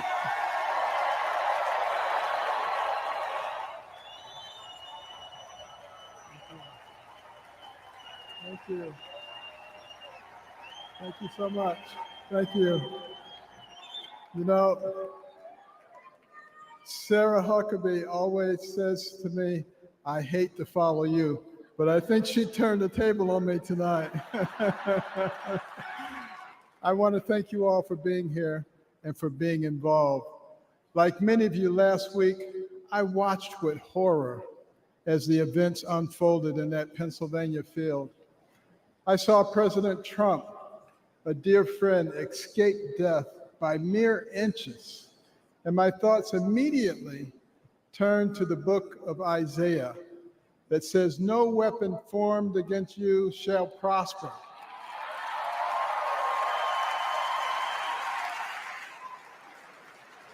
Well, let me tell you the weapons that they used. First, they tried to ruin his reputation, and he's more popular now than ever. And then they tried to bankrupt him, and he's got more money now than he had before.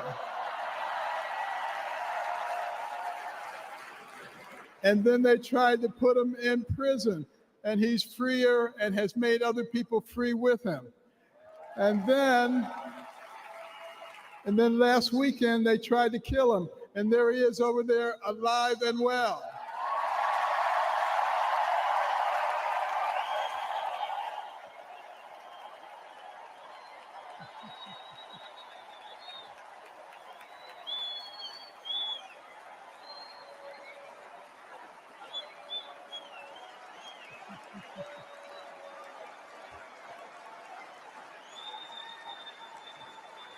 You know, I have no doubt that God lowered a shield of protection over President Trump.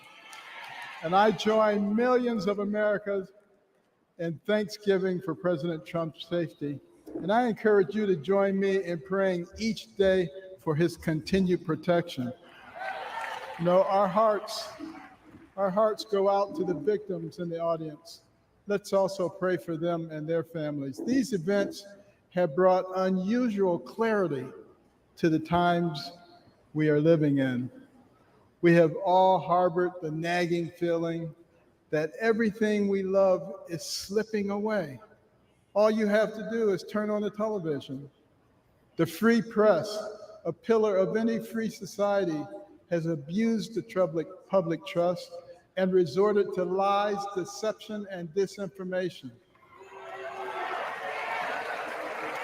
They divide us along lines of race, class, and gender, rather than uniting us around our shared bond as Americans. Our government has been no better, shredding our Constitution and upending the rule of law. We have a wide open border, a broken education system, and chaos breaking out around the world. And on top of it all, we have a president who, well, if you can't say anything good, don't say anything at all. But ask anyone around the world, what does it mean to be an American? Most will tell you that it means unlimited opportunity. That where you begin in life doesn't dictate where you will end. That's the America I grew up in. In no other country could a poor inner city kid raised by a single mom make it to an Ivy League school, then to medical school, become a successful neurosurgeon, run for president, and eventually become a member of the president's cabinet.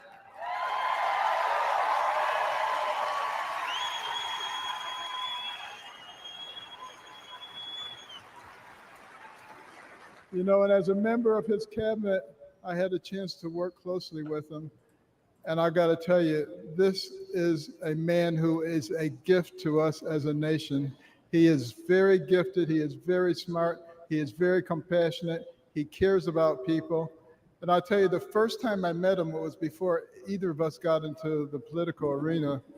And we were at Mar-a-Lago, and someone came up to him and said, "Mr. Trump, Rod Stewart just walked in."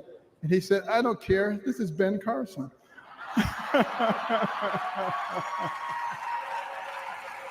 But I feel blessed that I've been able to live the American dream. But my story is moving further out of reach in America today. The lessons my mother taught me, like hard work and the value of well-rounded patriotic education and faith in God above all else, are being forced out of the public square. But we're all here today because we know we can bring these things back. By God's grace, we live in a country where the people rule. We have the power to choose the kind of nation we will be and the kind of men and women that will lead us. And today the choice could not be more clear. The most repeated phrase in the Bible is this: "Do not be afraid," or "fear not." It appears 365 times in Scripture, a reminder to live each day with faith, hope, and joy as joyful warriors for Christ.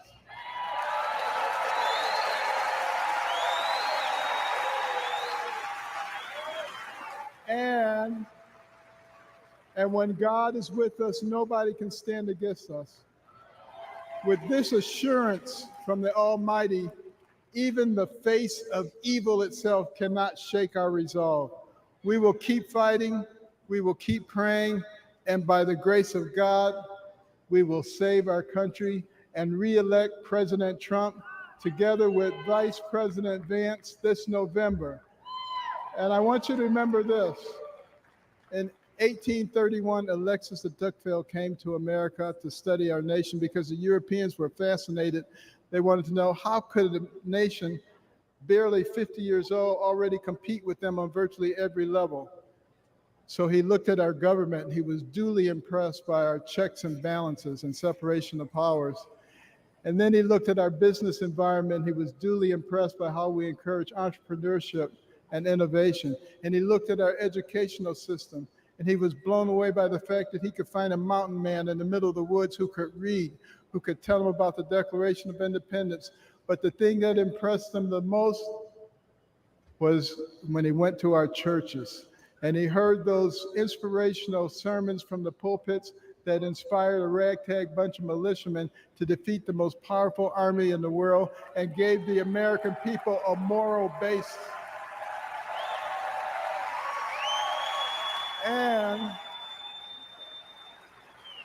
And he concluded his 2-volume set, Democracy in America, with these words.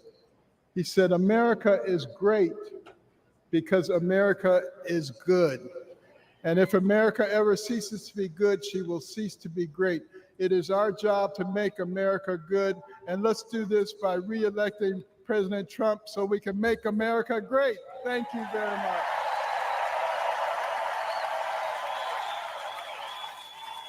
Ladies and gentlemen, please welcome United States Senator of Florida, Marco Rubio.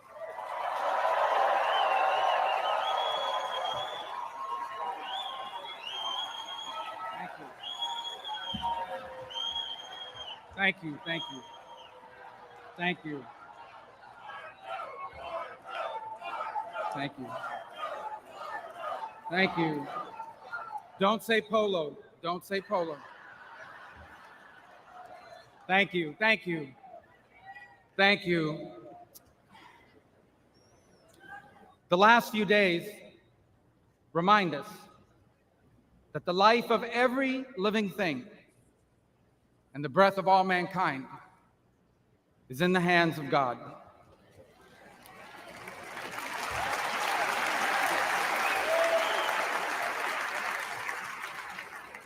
We were brought to the precipice of the abyss, and by the hand of God, reminded of what truly matters in our lives and in our country.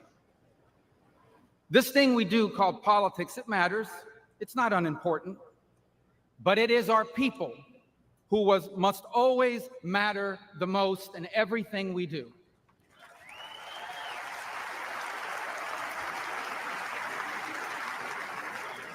By giving voice to everyday Americans, President Trump has not just transformed our party, he has inspired a movement.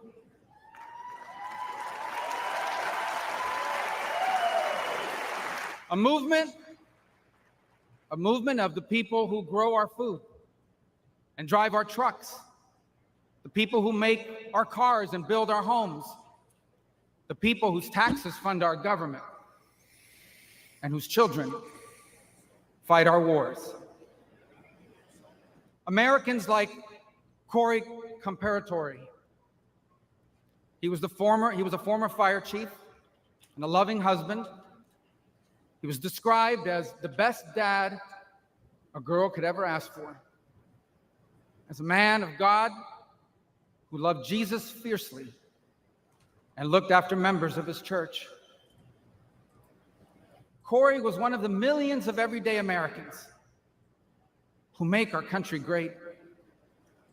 He wasn't rich, he wasn't famous, and the only reason why we know his name and story now is because last Saturday, he shielded his wife and daughter from an assassin's bullet and lost his life the way he lived it, a hero.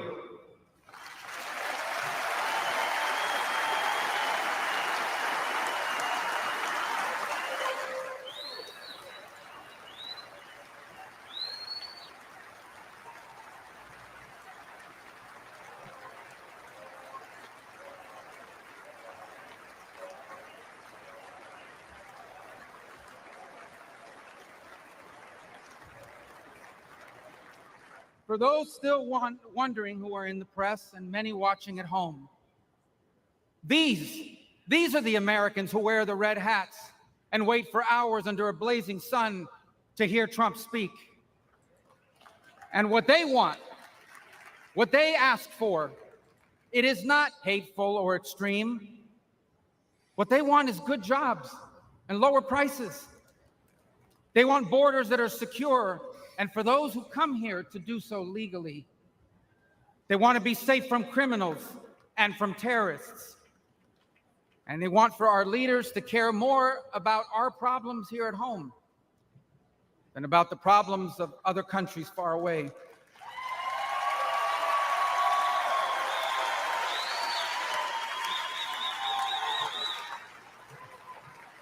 There is absolutely nothing dangerous or anything divisive about putting Americans first.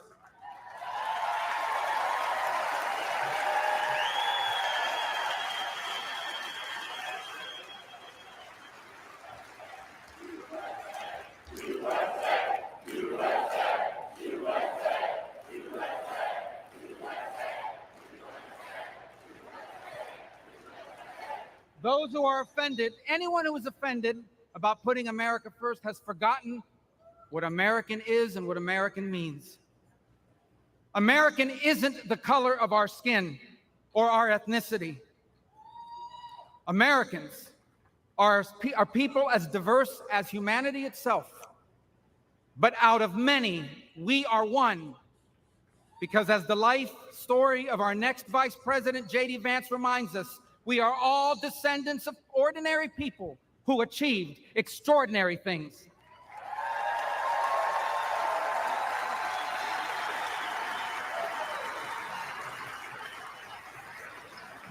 Who do we come from? We come from pioneers who ventured west to chase their dreams, and slaves who overcame bondage to claim their right to the promise of America. We come from exiles who fled tyranny in search of freedom, and of immigrants who left behind all they had and knew because they could not be or achieve God's purpose for their life in the nation of their birth. That is an American.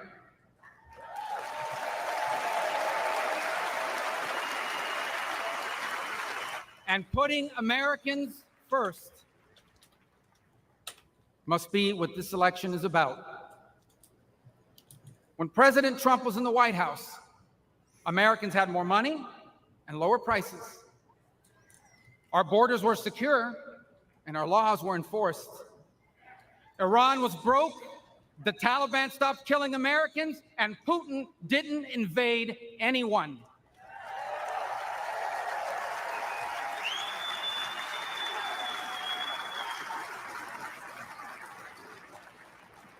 Now, under Biden, high prices devour paychecks. Criminals and drugs are allowed to flood into our country and terrorize our people. And Iran has money to support terrorists. The Taliban humiliated us in Afghanistan, and not one, but two major wars have broken out. My fellow Americans, the only way to make America wealthy and safe and strong again is to make Donald J. Trump our president again.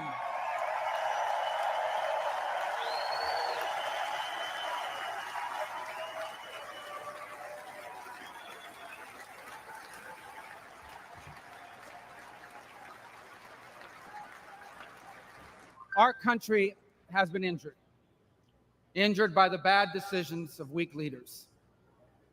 But now, though bloodied by our wounds, we must stand up and we must fight. Fight not with violence or destruction, but with our voices and our votes. Fight not against each other, but for the hopes and dreams we share in common and make us one. And fight for an America where we are safe from those who seek to harm us on our streets and from abroad. And we will not be alone in this fight. For leading us in this fight will be a man who, although wounded and facing danger, he stood up and raised his fist and reminded us that our people and our country are always worth fighting for.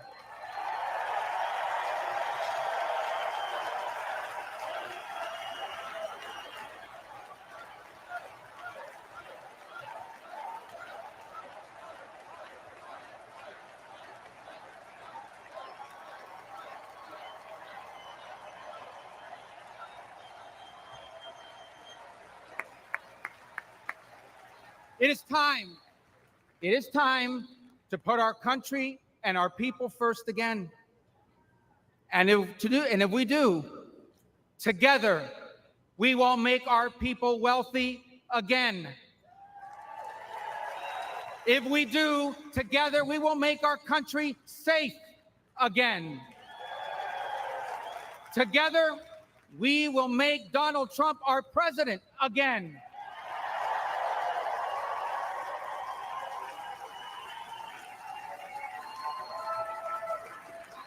And together, we will not just make America great again. We will make America greater than it has ever been. Thank you. God bless you.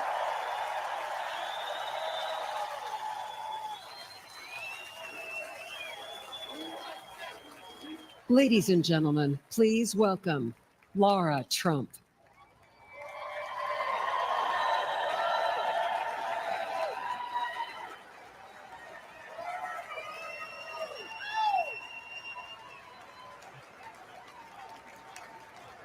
Whoa!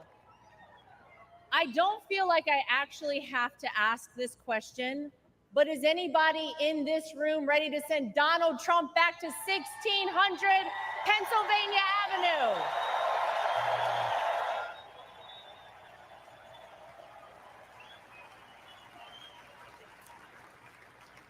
Well, it may not be a surprise that I actually had a very different speech that I was prepared to give up here tonight. That all changed at 6:11 on Saturday evening. Nothing prepares you for a moment like that. Our family has faced our fair share of death threats, mysterious powders sent to our homes, tasteless and violent comments directed towards us on social media, but none of that prepares you as a daughter-in-law to watch in real time someone try to kill a person you love. None of that prepares you as a mother to quickly reach for the remote and turn your young children away from the screen so that they're not witness to something that scars the memory of their grandpa for the rest of their lives. The prayers and well wishes we've received over the last 72 hours have been overwhelming, to say the least.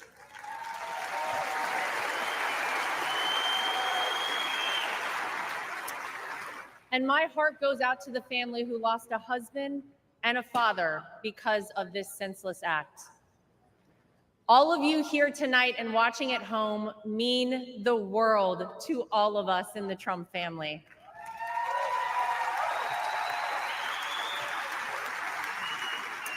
If Donald Trump has shown us anything, it's that when it feels impossible to keep going, those are the times we must keep going.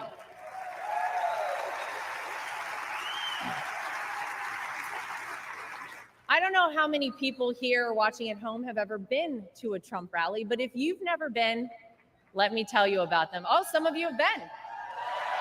Oh.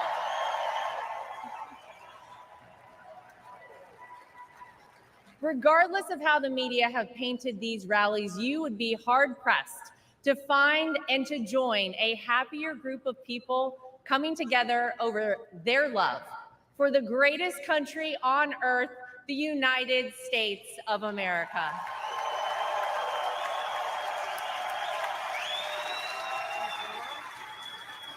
I dare anyone trying to leave a Trump rally without leaving with some new friends. You always make friends at a Trump rally, right?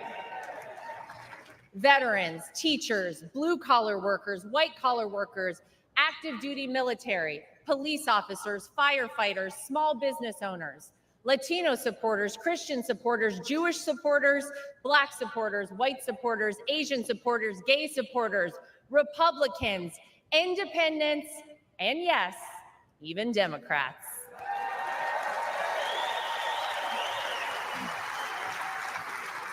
At a Trump rally, you're not viewed as your profession, your religion, or the color of your skin. You're viewed as one thing, an American.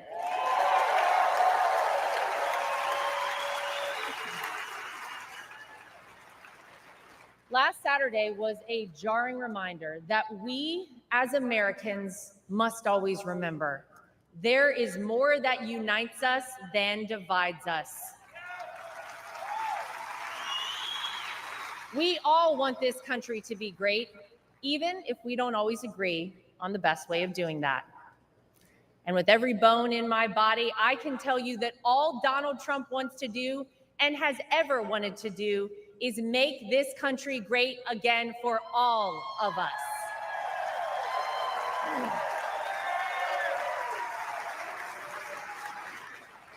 Proverbs 28 reads, "The wicked flee, though no one pursues, but the righteous are as bold as a lion."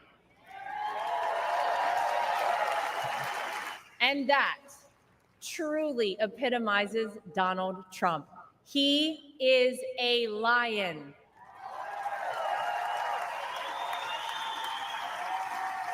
He is bold, he is strong, he is fearless, and he is exactly what this country needs right now.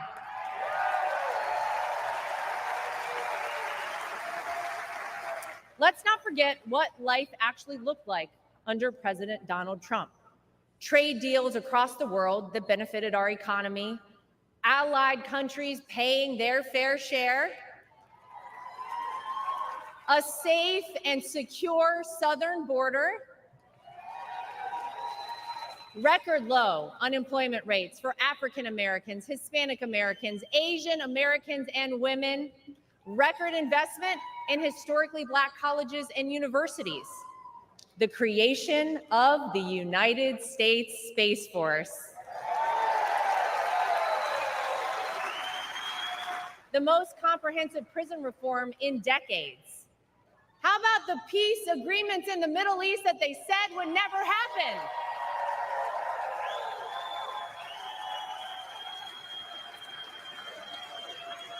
The largest tax cuts in American history, our energy independence, massive amounts of red tape cut, and no new wars when Donald J. Trump was president.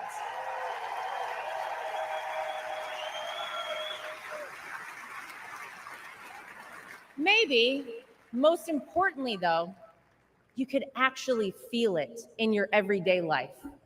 Now, you didn't have to love everything that he tweeted, but you cannot deny you were better off when Donald Trump was in office. Americans were finally able to start saving money. Home prices were affordable, and gas hit a low of $1.87 a gallon.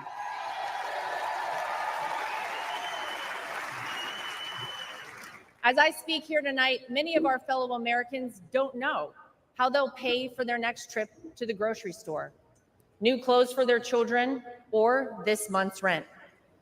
Many of our fellow Americans worry that we are on the verge of a major terror attack here on American soil. Many of our fellow Americans don't think their own children will be able to establish a better life than they themselves currently have.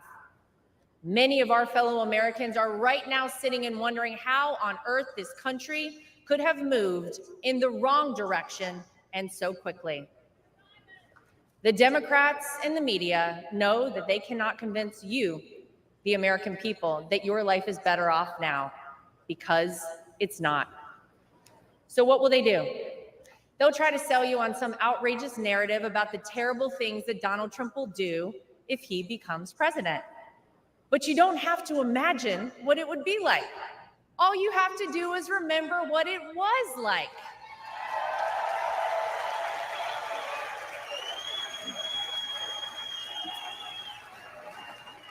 I know. Oh, yeah.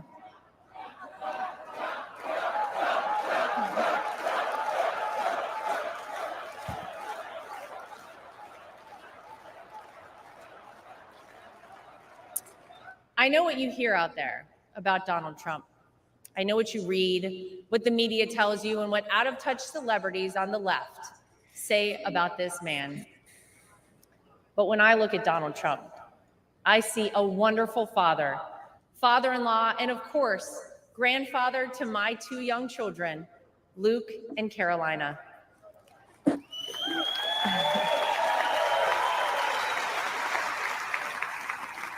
I know that I'm lucky enough to get to call him my father-in-law and see him a little differently than all of you. But it's through that lens that I sometimes wish more people could see him. This is a man who has sacrificed for his family and a man who has truly sacrificed for his country.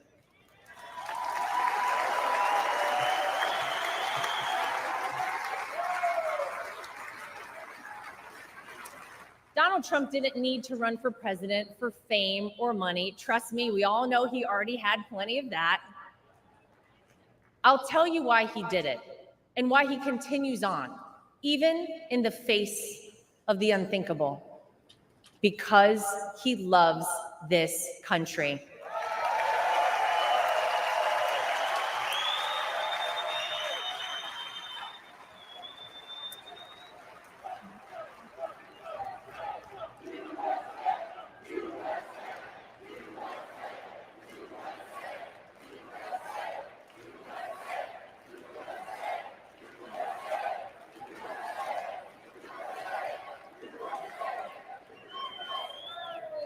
He did it for his grandchildren, for your children and grandchildren, and for the generations to come. I have seen this man dragged through hell and back, in and out of courtrooms, indictments, impeachments, mugshots, and even an assassination attempt. And yet, he has never backed down.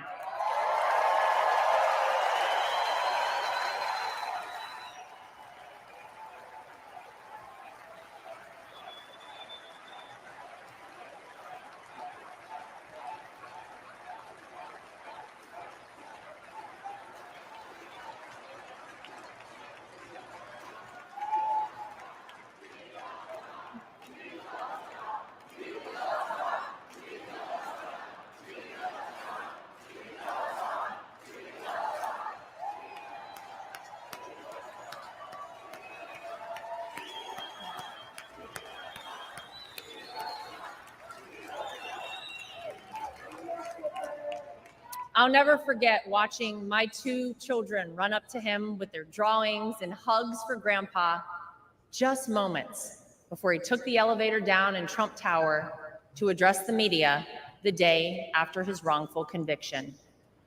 Despite everything else he had going on, he had no other focus in the entire world, just a man relishing time with his grandchildren. It's a side of Donald Trump that not enough people get to see. Maybe you got to see a side of Donald Trump on Saturday that you were not sure existed until you saw it with your own eyes. Martin Luther King Jr. once famously said, "The ultimate measure of a man is not where he stands in moments of convenience and comfort, but where he stands at times of challenge and controversy."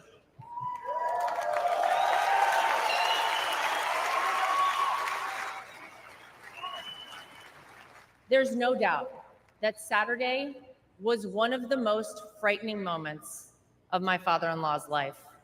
Millimeters separated him from life and certain death. And yet, it was in the midst of it all, as he was jostled off stage by Secret Service, that he knew how defining that moment would be for our country. And he hoisted his fist in the air.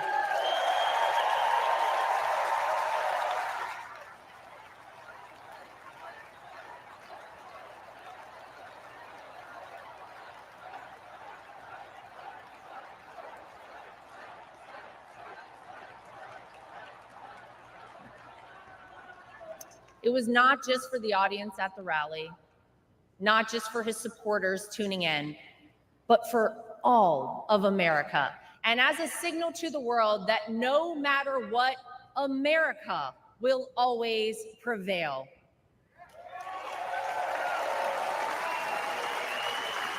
Though it's been strained and attacked, no enemy, no force, not even a bullet is strong enough to break our American grit and our American soul.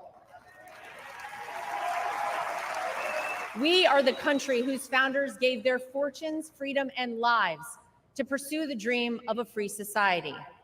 We are the country of Thomas Edison, Susan B. Anthony, Henry Ford, and Harriet Tubman. We are the country who fought and won 2 world wars. And we are the country who always rises to meet the moment, no matter how insurmountable the task. And in that split second, on Saturday, Donald Trump reminded us all of that very history and who we are at our core as a nation. That is the Donald Trump that I know.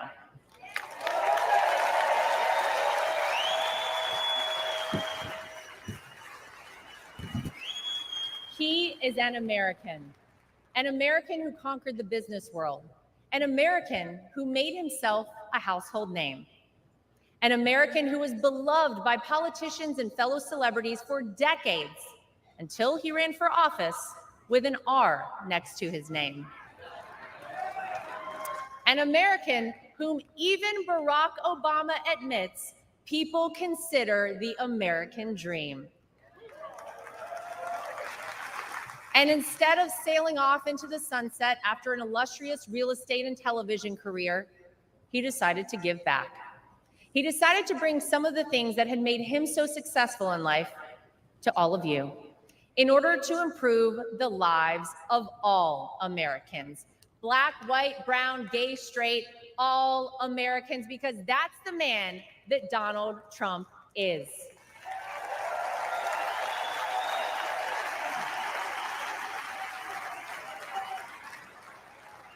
I can tell you that my personal experience with Donald Trump has shown me his heart. There wasn't a second that he made this small town girl who was way out of her element in New York City feel anything but welcomed and part of the family. And if not for the support and encouragement of my father-in-law, I wouldn't be where I am today.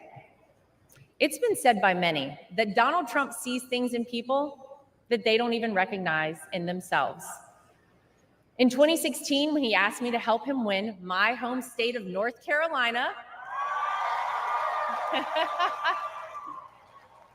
I'll be honest, I was terrified. I had no idea how I would make it happen, but he knew I would, and I did. When I was given an opportunity to join a television network as a commentator, it was the push and support of my father-in-law that gave me the confidence to take that job. Always the first one to call or text me after a TV hit and tell me, "Great job, keep going." Not bad, right? Or even a few months ago, when he called and asked me to be the co-chair of our party.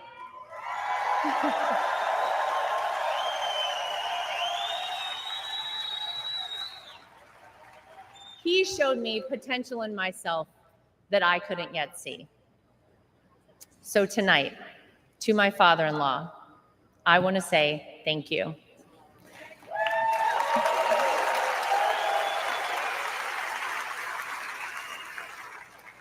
Thank you for your resilience. Thank you for continuing on. Thank you for raising wonderful kids. Thank you for being an amazing grandfather. Thank you for never giving up on me. And thank you for never giving up on our country.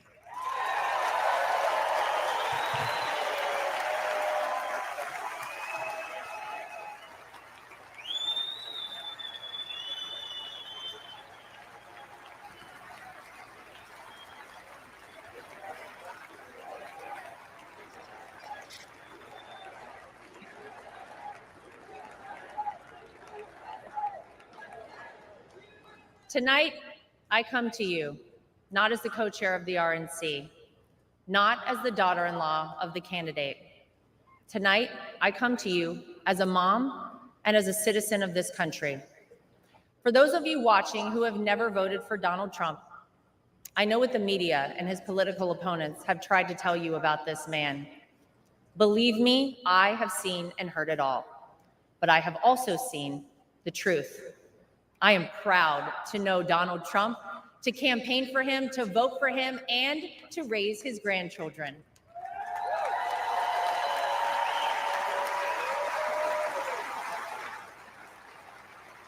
He will do what is necessary to protect you, protect your family, and protect this country. Because Donald Trump wants us all to be successful, to be safe, to be happy, to be strong, and to be great again.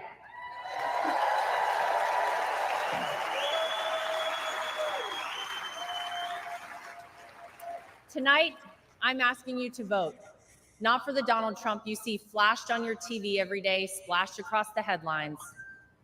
Tonight, I'm asking you to vote for the Donald Trump that Luke and Carolina call Grandpa. I'm asking you to vote for the Donald Trump that my husband Eric calls Dad. I'm asking you to vote for the Donald Trump that I call my father-in-law. I'm asking you to vote for the Donald Trump who can and will make America great once again for all of us. Thank you. God bless you. God bless the United States of America. We love you. Thank you, guys.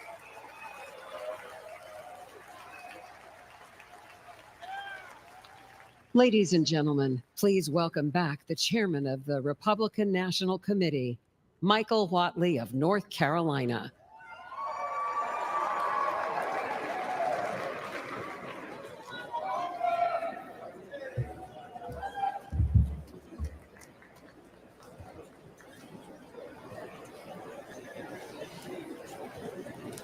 For tonight's benediction, please welcome Pastor Corey Brooks, senior pastor of the New Beginnings Church in Chicago and founder of Project Hood, an organization committed to fighting violence and poverty.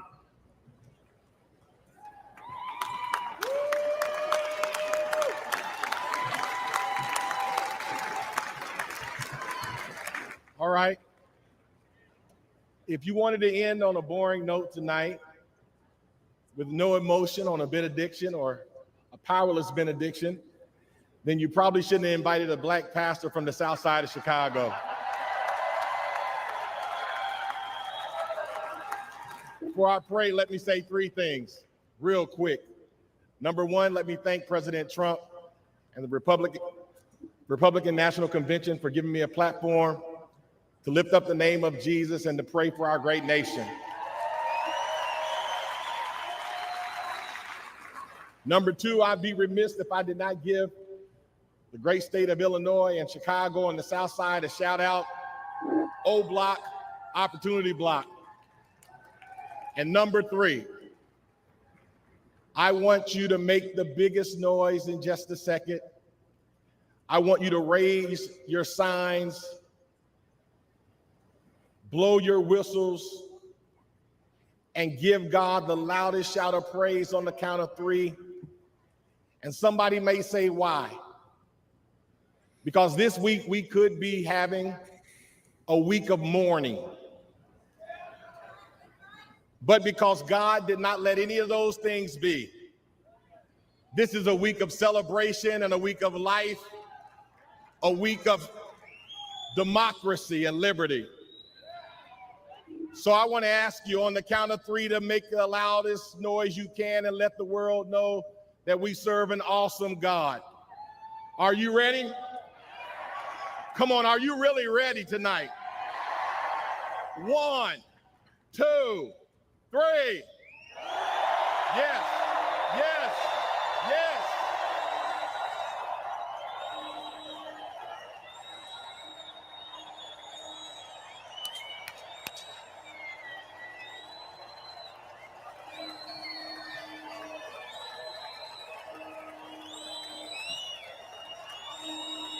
Are you ready to call on God tonight? Heavenly Father, we come before you today with grateful hearts as we gather for this Republican National Convention. We thank you for this moment to seek your guidance. As I stand before you, many believe America is in trying, divisive times and has not been her best. We know this to be true. We have not been steady, firm, resolute. Too many of us have forgotten how to be Americans. I see this on the south side of Chicago where I'm from. but I refuse to give up. Why? Because I still see the yearning fire within us to be better Americans. Lord, we ask for your divine presence to bless every heart and mind. Grant us wisdom and courage and discernment as we chart the path of our beloved country. May our deeds reflect your will and bring glory to your name. We pray for strength to better our individual selves so that we may bless those around us. Let us be reminded that we are one nation under God, indivisible, with liberty and justice for all. Father, we lift up our citizens and leaders to you. Let them be guided by your truth, and may their actions honor the values upon which this great nation was founded. Let us remember the words of Isaiah chapter 40, verse 31. But those who hope in the Lord will renew their strength. They will soar on wings like eagles. They will run and not grow weary. They will walk and not faint. Empower us to rise, persevere, and to pursue excellence.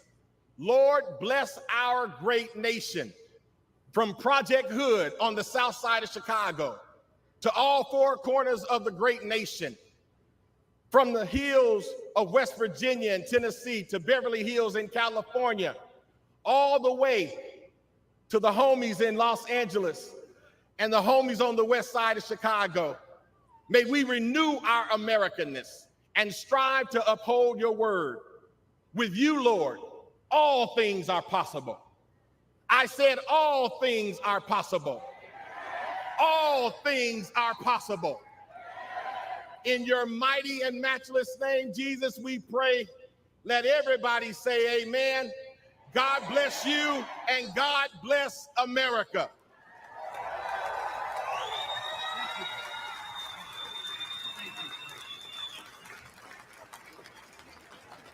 Delegates and alternates, ladies and gentlemen, Senator Vance, President Trump, what a night.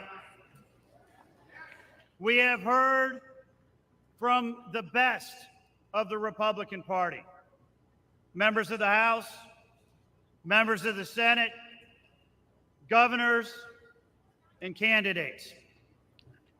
But more importantly, we have heard from real Americans who understand that America needs to do better and will do better when Donald J. Trump is our 47th president of the United States. I would like to ask every single one of you to please raise your voice in thanks to all of those real Americans who spoke tonight about their families and their world and their vision for a better America.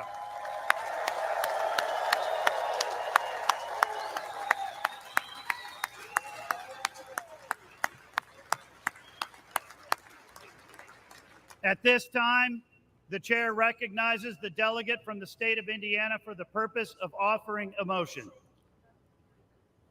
Mr. Chairman, my name is Victor Smith from the great state of Indiana. And I make the motion that the convention now adjourns. The question now occurs on the motion to adjourn. All those in favor signify by saying aye. Aye. All those opposed signify by saying no. In the opinion of the chair, the ayes have it, and the motion is adopted. Accordingly, this convention stands adjourned until 5:30 p.m. tomorrow. And so ends tonight's edition of the RNC convention. And it was quite a night. Long list of powerful speakers. Indeed, I think they did have the best of the party on the stage tonight. And we will be back here tomorrow, 7 p.m. Eastern Standard Time. Thanks, everybody, for hanging out. I will catch you all tomorrow on the flip side.